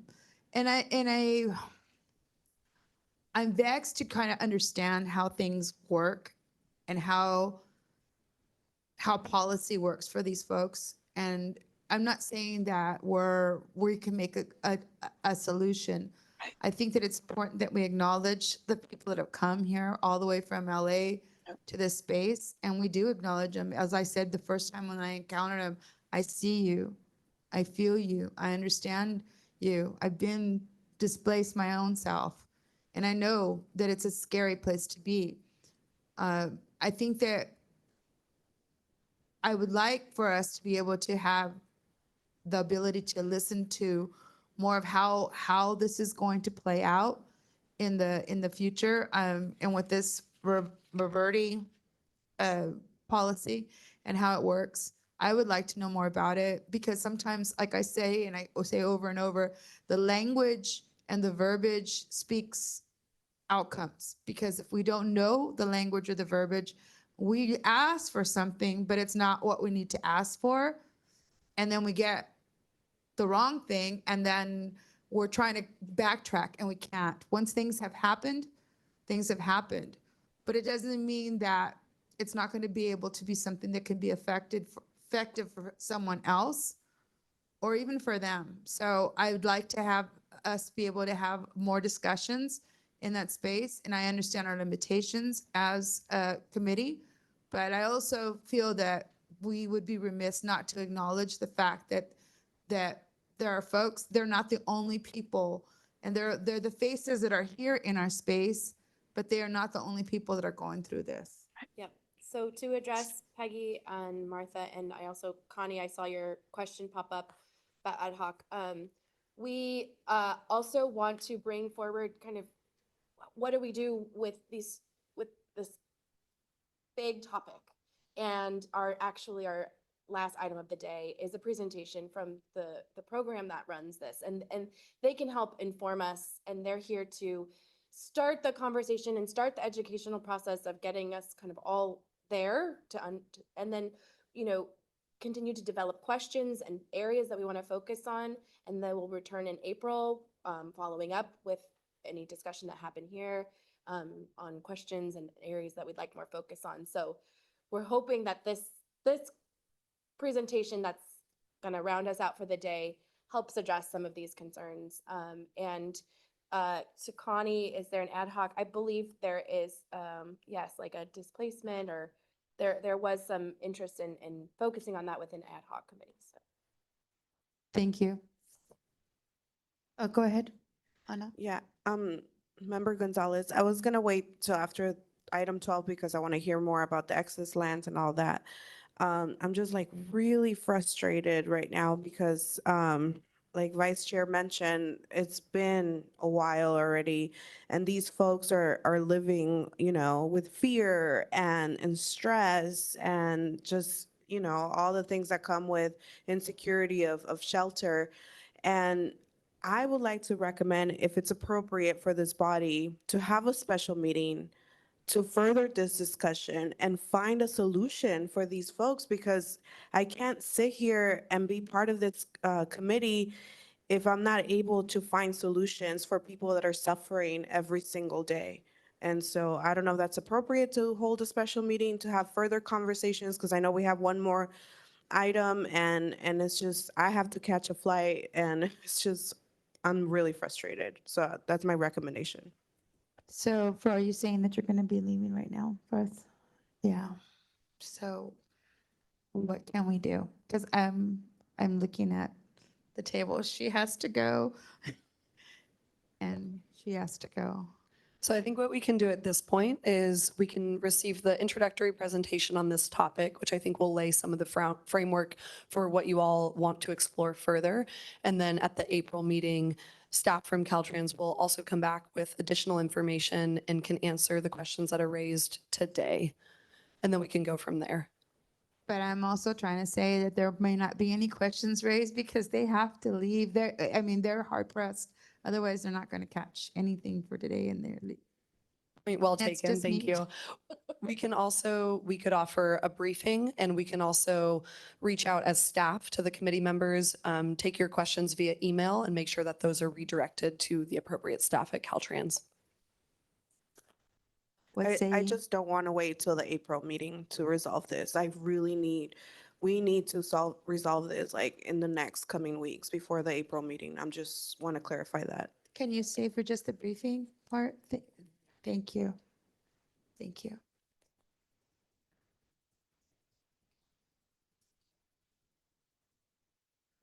It looks like you're ready for us. Now, Thank you. are you interested in us walking through kind of a general overview of the process for excess land sales as the member described earlier? Do you want us to kind of dig into the meatier topic? Dig in, because we've Okay. been hearing, we heard last time, and with the exception of you two, did you get to hear it at the CTC meeting? Any of the comments? No? Okay, no, I think that would probably start from the beginning, because the process itself. Okay. And then I was at the CTC meeting where they gave a briefing of how the process had worked up into that point where the sale came on. You were there as well. Okay, but for the sake of others that were not present, I would think it would be appropriate to hear how this started, how it's got to this point, and what's the process for next steps. Okay, then I want to make sure I'm setting expectations. It sounds like I'm here to present on the excess land process, kind of general overview. And then we're going to talk a little bit, it's in the slides, about affordable housing and some of the work Caltrans is doing in the space of affordable housing. And then we will come back and then we're going to do either briefings or some more in-depth discussion around Roberti. So I want to make sure I'm not off base here before I start. Right, but I want to make sure it ties in with the project that we're talking about with, if we're going to do a general synopsis over the whole thing without any consideration of what we're talking about in the Serenio, then I need to just be clear with that with them, because I think that they're also wanting to know the timeline of how that occurred. And also, could we do it in the next couple of weeks, like pretty soon? The Caltrans staff will avail itself to doing a briefing if it's arranged in accordance with how you operate. So happy to do that.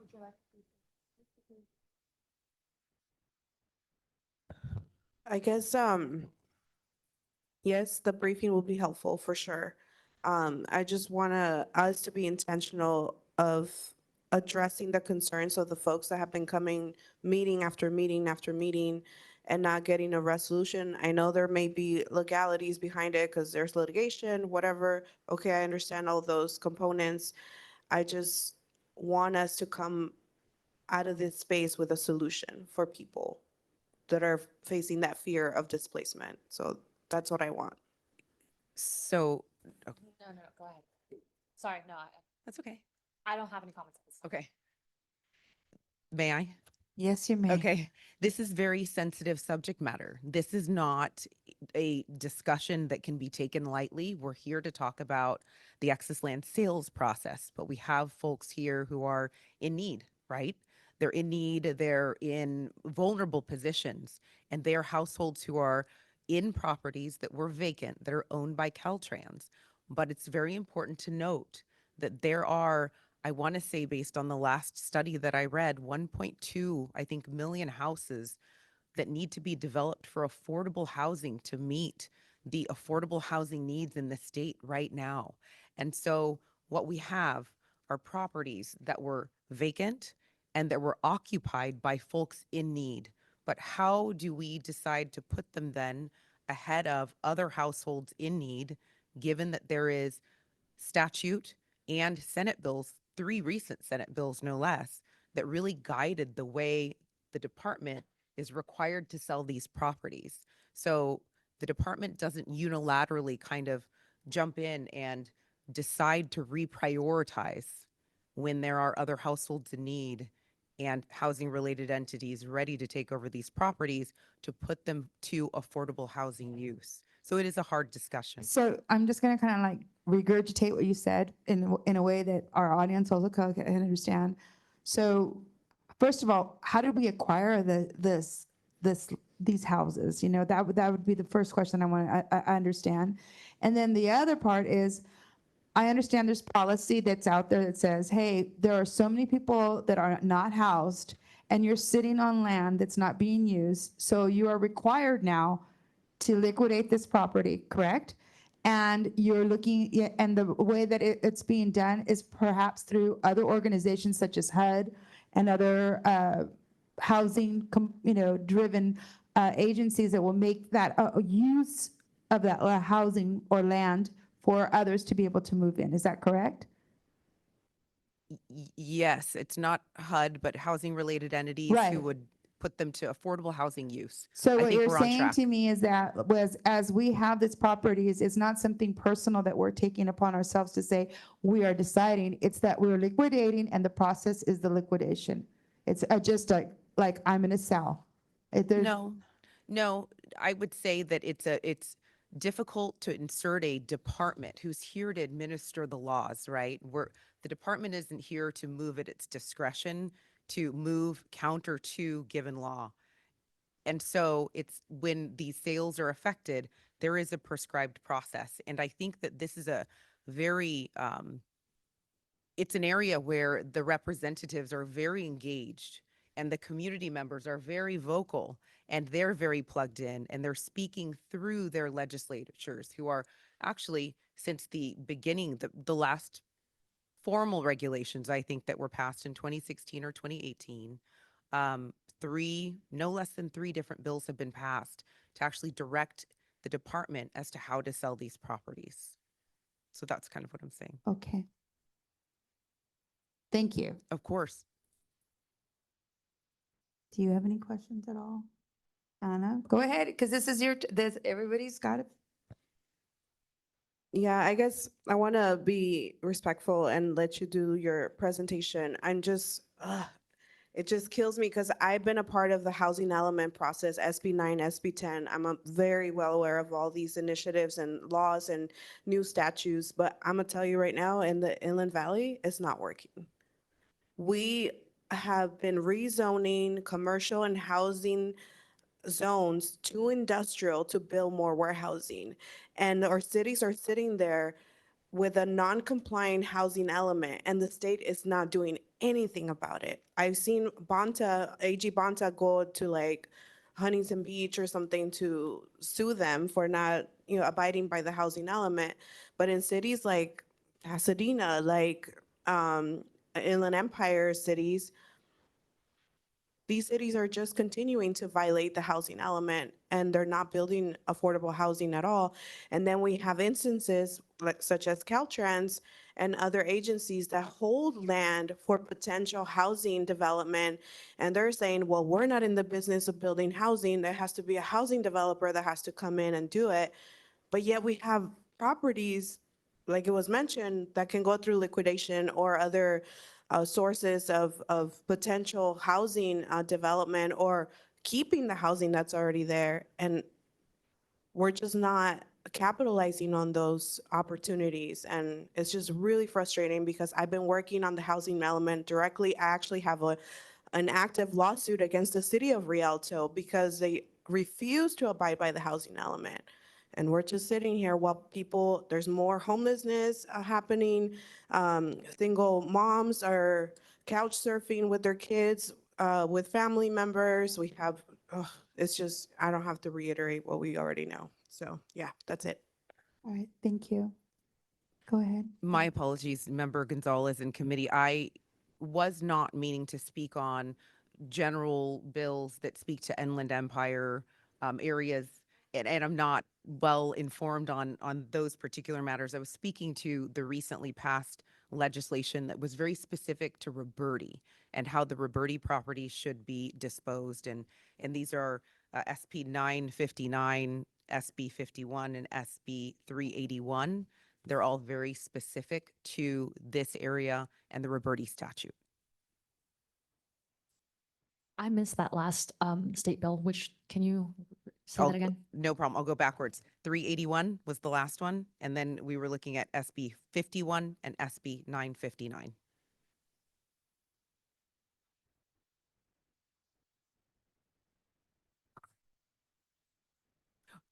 Presentation. Yeah. Okay. All right. So let's just start off with I've got to shuffle through my papers, excuse me. I'll introduce myself first then. I'm Kimberly Erickson. I'm the headquarters right-of-way and land surveys division chief at Caltrans. I'm here with Hannah Walters, who's the deputy director in transportation planning for Caltrans. And we're here to speak to the excess land general sales process. And then we're going to touch a little bit about the efforts in affordable housing that Caltrans is exploring. Next slide. So let's start talking about what is excess land. Excess land is department-owned real property that's no longer required for transportation or operational needs and is disposed of in accordance with existing statutes and CTC resolution. Pictured here is an example of a direct sale to a public agency for a public purpose. So you see a photo here of a 57-acre excess parcel slated for disposal this year. It's known as the Santa Rosa Greenway Project. Here, Santa Rosa plans to purchase this land previously acquired by Caltrans to extend Highway 12 originally, and they plan to develop the site into parkland. Next slide, please. And I'll try to speed it up. I know we're at the end. Excess land, how it's created. It's created in several ways. It can result from projects when a landlocked parcel is created or when a remainder is landlocked and now lacks access. An uneconomic remnant occurs when the remaining property is left in such a size, shape, or condition as to have little market value to its utility or its owner. In this case, the owner elects to sell the remainder. It can also result from a downscope project, resulting from a reduced project scope due to a lack of funds or support for the project. Decertification is another way. It's a very intentional way of creating excess lands. Often this is when an adjoining owner or a local public agency requests the department decertify a portion of operating right-of-way. It no longer needs to support the highway network.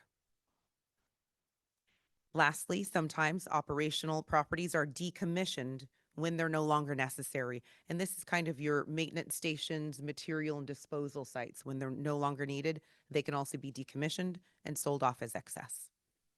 Highway 152. Next slide, please. There are several steps involved to clear a process or a parcel for sale or transfer. I'm going to give you the highlights here and kind of skip some of my notes. Environmental has to provide a hazardous material clearance and make sure that the property isn't need for something like mitigation, for example. A functional clearance process in which all divisions assess whether there's a need for the parcel is conducted. So maintenance will say it doesn't need it to access a culvert, for example, or as in the last case, environmental doesn't need it for mitigation. Once all of the functional clearance, the divisions have decided it's not needed for the department, the divisions approve of its sale and we move forward. We confirm with the Department of General Services to then make sure that that site is not viable for use under the governor's executive order for affordable housing, and that's in 0619. Assuming that moves forward, if General Services decides it is viable for affordable housing, we hold it indefinitely for further use and feasibility studies and for DGS to take a look at whether or not it could be put to an affordable housing use. Currently, DGS has 55 approximately excess land parcels that are on that indefinite hold for the executive order. Now, if it is not something that's feasible for the affordable housing executive order, then we can continue through the process. So director's deeds and maps are created, and then a public sale estimate or an appraisal is drafted, and then the parcel's ready for sale or transfer to a winning buyer or bidder who signs a real estate contract. At this point, the CTC actually must approve of the property sale in order for it to actually go through. So all of the contracts are written subject to CTC approval. We approve this. Next slide, please. I might just kind of let this one speak for itself based on where we are time-wise. And this is kind of the methods of selling excess land. It might be at auction, an oral bid auction or sealed bid auction. This is when the parcel is sold to the general public. It can be done in a direct sale to an adjoining property owner. There are certain requirements that must be met for us to actually directly sell to an adjoining property owner. We can't just kind of go out and select an owner and decide to sell directly to said owner. Conditions include maybe if it's sold to another, that property owner would be landlocked and wouldn't have access to ingress and egress. Or maybe it's of such a small size or shape and a remnant, imagine maybe a strip or something like that, that it doesn't give rise to independent development. Those kinds of factors come into play when looking at who we can sell it to. Typically, we go to the auction if there aren't those other requirements that are met or existing statute that directs us how to sell. And then, of course, direct sale to a public agency if used for a public purpose. That kind of speaks to my first slide on the Greenway parcel. Next slide, please. Oh. already, I think we're ready for Hannah. I'll invite her to come up. Thank you, Miss Hannah. Yeah, thank you. I only have 3 slides. Okay, so Caltrans does want to support affordable housing efforts, and we are really trying to do that. As part of our broader effort at doing that, one thing we're doing is we're working with the Department of Housing and Community Development and the Department of General Services to develop a map of our excess land and to look at existing maps of excess land to see where are the best locations that we could look at for affordable housing. And we meet with them regularly for that. And I just wanted to point your attention to the program that DGS has because they've successfully partnered with developers on 19 affordable housing projects throughout California. And so they're not the Caltrans ones yet. We have some challenges that I'll say in a minute, but we are working with them as part of that larger effort to try to find spaces from the government for affordable housing, and they have had some success doing that. Next slide, please. So here's some of the challenges that we're working with at Caltrans. We can't, a lot of times, like, and you probably know this, but when a developer is looking at building affordable housing, they need a way to offset some of the costs of that building so that they can charge people less. And so a lot of the times, one of the ways they do that is through the value of the land at the beginning because it has equity, and if they can get it for less cost, it can help offset their costs in the long run. So but unfortunately, we can't just give the land away to them, even if we want to, because the law prevents us from doing that. It says that we have to sell our land at fair market value, and we can't use transportation dollars to build affordable housing. So those are some limitations that we have, and we've been thinking through how we could work within those to still support affordable housing. Next slide, please. This is the last one. So here's some ideas that are in the works.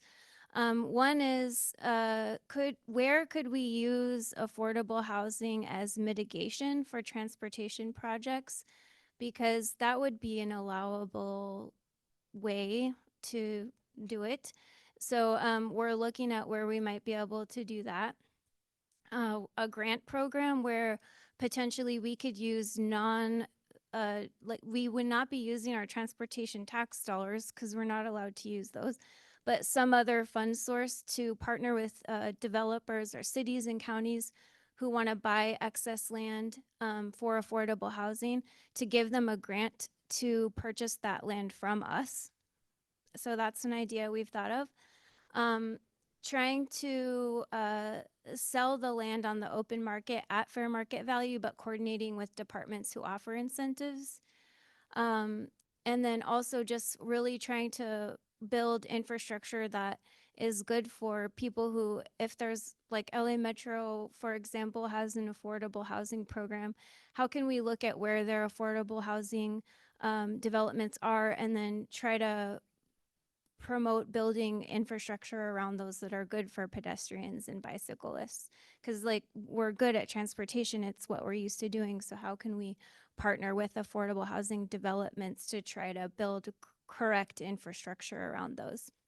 So those are just some ideas that we have. It's not specific to the Roberti properties. It's about the affordable housing effort in general. But once we kind of have a path forward, because we still have to get our legal input on a lot of these ideas, then I'd be happy to sit down with any of you who want to talk about them and give me your input, and I can listen to what you have to say.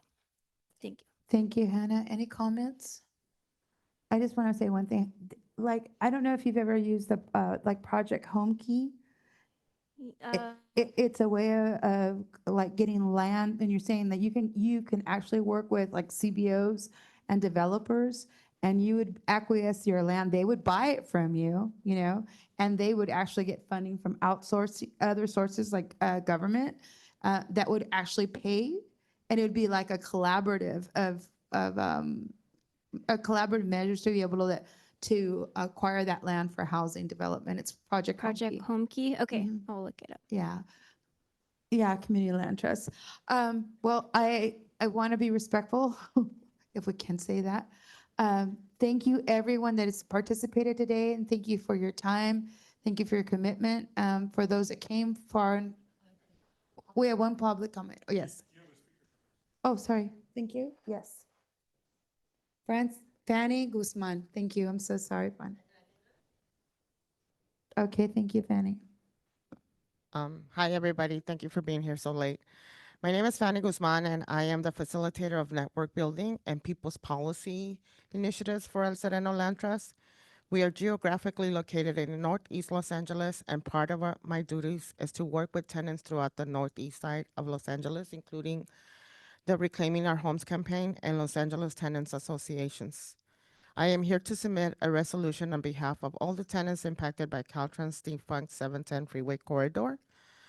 We, the tenants from Pasadena, South Pasadena, and El Sereno corridor understand that Caltrans has been operating the same way for the last 80 years, and it is difficult for the agency to see itself in a critiquing manner.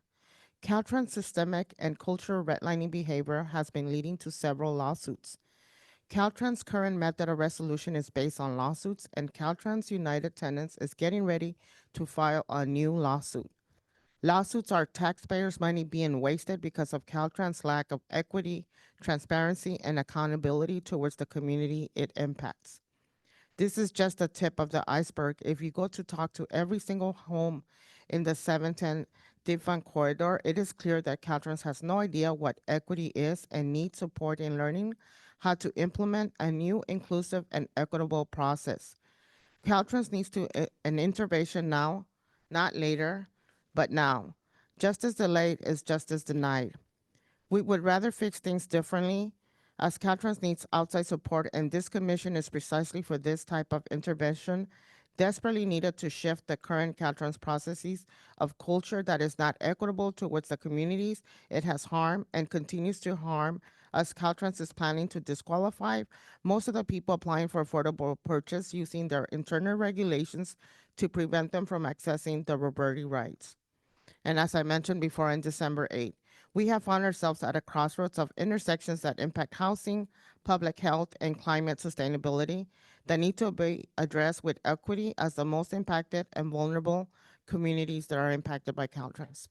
Thank you so much, and they handed the resolution. So if it could be adopted, I would really appreciate it. This is kind of similar to what Metro Board adopted back in 2015. And I know it works because I was part of pushing that to be implemented to work and engage with communities to be more inclusive and equitable. Thank you. Thank you, Fanny. We cannot take action on something that was not noticed. So she wanted you to adopt her resolution. Oh, We cannot do that. I didn't. I just said thank you for your comments. That was for her, Oh, the folks online. okay. Thank you. We have some folks online that would like to make comments. So first one that we have. If it's on the agenda, notice that way? No. Those folks are ready. Thank you. Next, I'd like to call on, we have a virtual attendee, looks like a call-in member, number ending in 0208. You are now free to unmute yourself and make your comment. Hi, yes, thank you for allowing me to comment. This is Sandra Salcedo, and I am calling here once again from El Sereno, and along with Fanny and Benito. I am part of the Reclaiming Our Homes movement. I've been listening to everything that has been said. However, the part that is missing is that, yes, everything that, all the processes that you've stated, everything that has been mentioned, for example, the HREs that are allowed to bid for these homes are not from the community. They are very foreign to the community needs. And guess what? We have been, I'm not going to be, this has been going on since the beginning of 2020. And I'm not going to be coy and say that I had no idea what was I getting into. Yeah, I was I definitely knew that we were campaigning to stay permanently in these homes, permanent housing, not transitional, not interim. And I went to Kevin De Leon, and then I was able to meet with Maria Elena Durazo, and everything they said was the same thing. We can help you. Kevin actually said that his proposal is the best one for these homes. But how does he even know if he never engaged with any of us? He actually shut us down. Everything that he said was like, oh, well, community members are not happy about you reclaiming these homes. Basically, you're no longer wanted. They try to tell us that we don't deserve community. And guess what? I made a choice. I made a choice when I stopped living in my car, and I wanted to be this type of member in the community. And I'm not going to stand down, and I'm going to say, and I'm going to call out. I'm going to call out Maria Elena Durazo and say to her, the way she told us in one of the meetings, she said, well, you guys got into this mess and you should get out of it alone. And yeah, she said, there's processes and there's already people in a waiting list waiting for these homes. And I'm not going to give you special treatment, but in the same instance, she turned around and gave other people special treatment. We can obviously see that. It's very evident. How come now Economics for Women has access to these homes as an HRE, when the community actually of El Sereno has been campaigning, and we need, what we need here is deep affordability. We don't need more politicians and people to bring friends and family for these homes to be disposed. No, we need to house the community. I don't know if you've made the connection yet, but if Ma'am, I'm sorry, your time we is are expired. displaced, thank you, that's all I have. And that concludes all requests for comment on this item.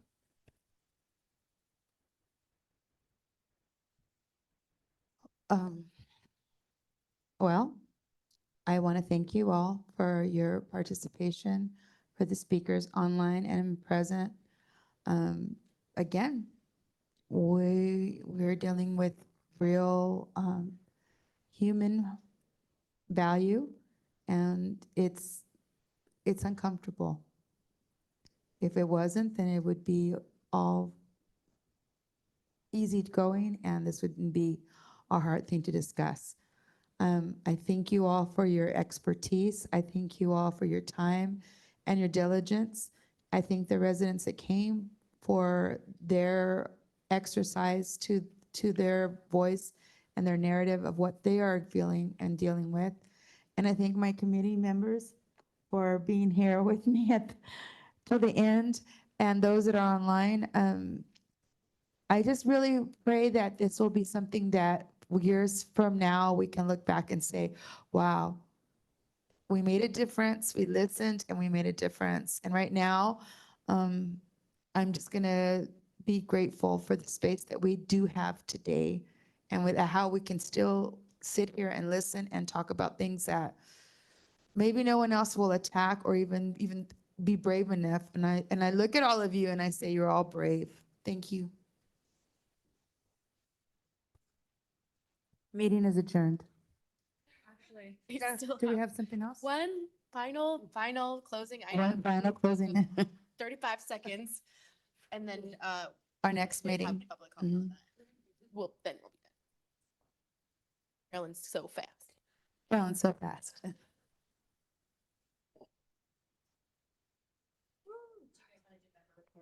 We also have a public comment in the question and answer. Thank you. Be included in the record.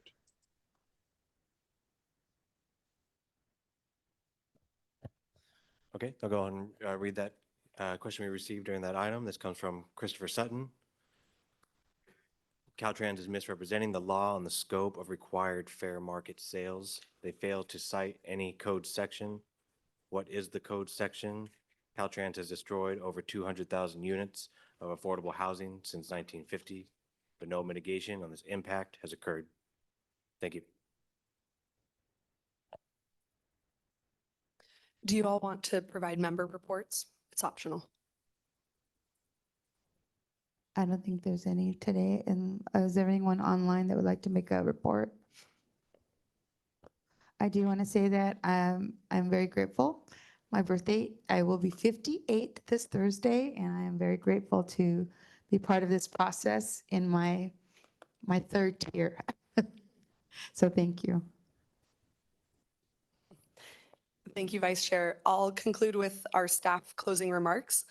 So we heard a number of things come out of today's committee dialogue, which we've captured in great detail in our notes, but I'd like to recap some of these as briefly as possible. So it's apparent that there remains frustration that the committee seems to not have a defined mission or tangible power. And there's a desire for this committee, in partnership with interagency staff, to have very deliberate and intentional dialogue and conversations around where you all can have influence. And I think it'll be critical to identify the areas where your expertise and input can be best incorporated into the policies and processes at CalSTA, CTC, and Caltrans. So some of this comes back to the need for educational opportunities to provide a greater understanding of the big process about how our public agencies operate. And I want to just remind folks, like, if we go back to the beginning of this meeting, this point was raised in the context of discussing the schedule of committee meetings for 2024. And in response to that conversation, staff plans to recirculate the calendar to the full committee and share a doodle poll to determine everyone's availability. And staff will also share the comprehensive calendar, which includes all statewide meetings and town halls that are pertinent to the work of this body and to our agencies. We also believe that much of this can be achieved through a subcommittee framework in these conversations around tangible power and actually getting work done that the committee has set out to do. And so staff will compile and synthesize the interests of the committee that were stated in today's earlier conversation, bring those back to the committee, and establish ad hoc subcommittees to achieve the work of this committee. On the agency side, we will also evaluate staff capacity to effectively support this work. And on the committee side, we've heard that members want to self-select which ad hoc subcommittees they join, and this can be based on passions or subject matter expertise. And as a next step coming out of this, we will continue to develop topics, and members of the subcommittees we will identify topics for these subcommittees via email in conversation with the committee members. We also recognize that there remains tension about the power structure of working within these large agencies and finding the pressure points to affect change. I think that what we've heard today is really a desire for greater clarity to know what the pipeline is to address comments and concerns from the public and the community, as well as from the committee members themselves. There's also a concern around the Bagley-Keene limitations, which often feel like they prevent the committee from accomplishing what it has set out to do. So to address this, we believe as staff that it would be valuable to provide a refresher about Bagley-Keene requirements and what the committee can do within these bounds. Examples of this might involve a member orientation or other educational opportunities to help achieve this. We also recognize that there is a need for more informal spaces for the committee members to build rapport and be in community with each other, as well as mechanisms for the committee to achieve their work in a more flexible and nimble manner. We had a lot of robust conversations today, so I'll recap a few things that I think are relevant for the next meeting and the items that the committee members will be working on between now and then. One of those is centered around ex officio membership. So to reiterate, staff are still seeking recommendations from the committee on this item. We want this to be committee driven. There's a collective desire to ensure that ex officio members serve as a resource to the committee, are committed to supporting and elevating the priorities of the committee and not their own agenda, and of course, selecting designees that are committed to equity and have a desire to serve in this capacity. So in order to achieve this, staff will communicate with all committee members by email to compile a list of organizations or individuals that could serve in an ex officio capacity. We will circulate that to everybody so everyone is aware of the names put forward, and then we can work moving forward from there to identify what the committee recommendations are that we want to put forward at the April meeting. I also want to recognize that we received a very valuable presentation provided by Dave Moore, Community Planning Specialist with Sacramento-based nonprofit Civic Thread. And this was focused on equity in the built environment and their community engagement efforts to empower residents in traditionally underserved communities.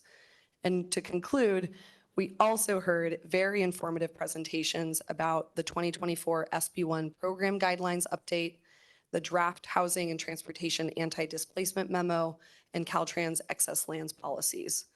These 3 items, which you've heard about today, remain part of the interagency work plan, and the committee can expect to receive more details and next steps from staff about the scope of this work, including timeline, deliverables, and how committee guidance will factor into agency decision-making. A couple of these that you can expect to receive in the coming weeks. Commission staff are hosting SB1 program guidelines development workshops, with the next one tentatively scheduled for March 27th. Additional details about this workshop will be shared with the committee. CalSTA will also follow up with the committee to schedule a follow-up briefing or a subcommittee meeting within the comment period for the Housing and Transportation Anti-Displacement Memo. And finally, Caltrans staff will return at the April committee meeting with an in-depth presentation on the sale of excess lands to address any questions raised by the committee today. So with that, I'll conclude our remarks on behalf of the staff, and I'll turn it back over to Vice Chair Armis Kelly. Any final comments? I just want to thank staff for, I know this is a long meeting, I'll keep this short. I want to thank staff for all your energy and effort into this. I just want to reiterate one thing. We don't have time. We don't have time to make these changes. The climate is not going to wait for us. People who are becoming homeless cannot wait for us. People who rely on public transit cannot wait for us. Time is of the essence, and I appreciate everything that you guys have done. But if I want to sort of, pardon my French, light a fire under all of our asses, because I know it's a long day and we're ready to go home, but to remember what that feels like, or that sense of urgency, because people don't have time. I am still in my 20s. I do not want to be saying the same thing when I'm in my 50s. So we do not have time. And I want to thank everyone again for their work today. I know this work isn't easy, and I appreciate all of you being here. Thank you, Alexandra. Yeah, and for my final comments, also I want to thank staff. You guys are amazing. I can't iterate that enough. And I understand that there's higher ups above y'all and other agency, directors that should be in this space listening to these comments and not taking, you shouldn't be taking the heat for what's happening. The directors at these agencies should be sitting here listening to the comments from community, from our colleagues and myself. And it's unfortunate that it's like kicking the can down the road because folks that make the decisions are not here. And well, some of them are here, but I'm talking about other folks. And I appreciate the time. I appreciate the conversations. I acknowledge my privilege of being sitting here in this space. And I just hope that, like it's been mentioned, I don't want to be here in my late 40s and 50s, saying the same thing. I'm here, and I love it. I'm because you know young. what? I get to see the change. I get to see the change. Yeah, so just, wish everybody a good night, and that you have a prosperous week. And we hope to get some of these things handled and fixed soon. Well, thank you. Meeting is adjourned. Thank you.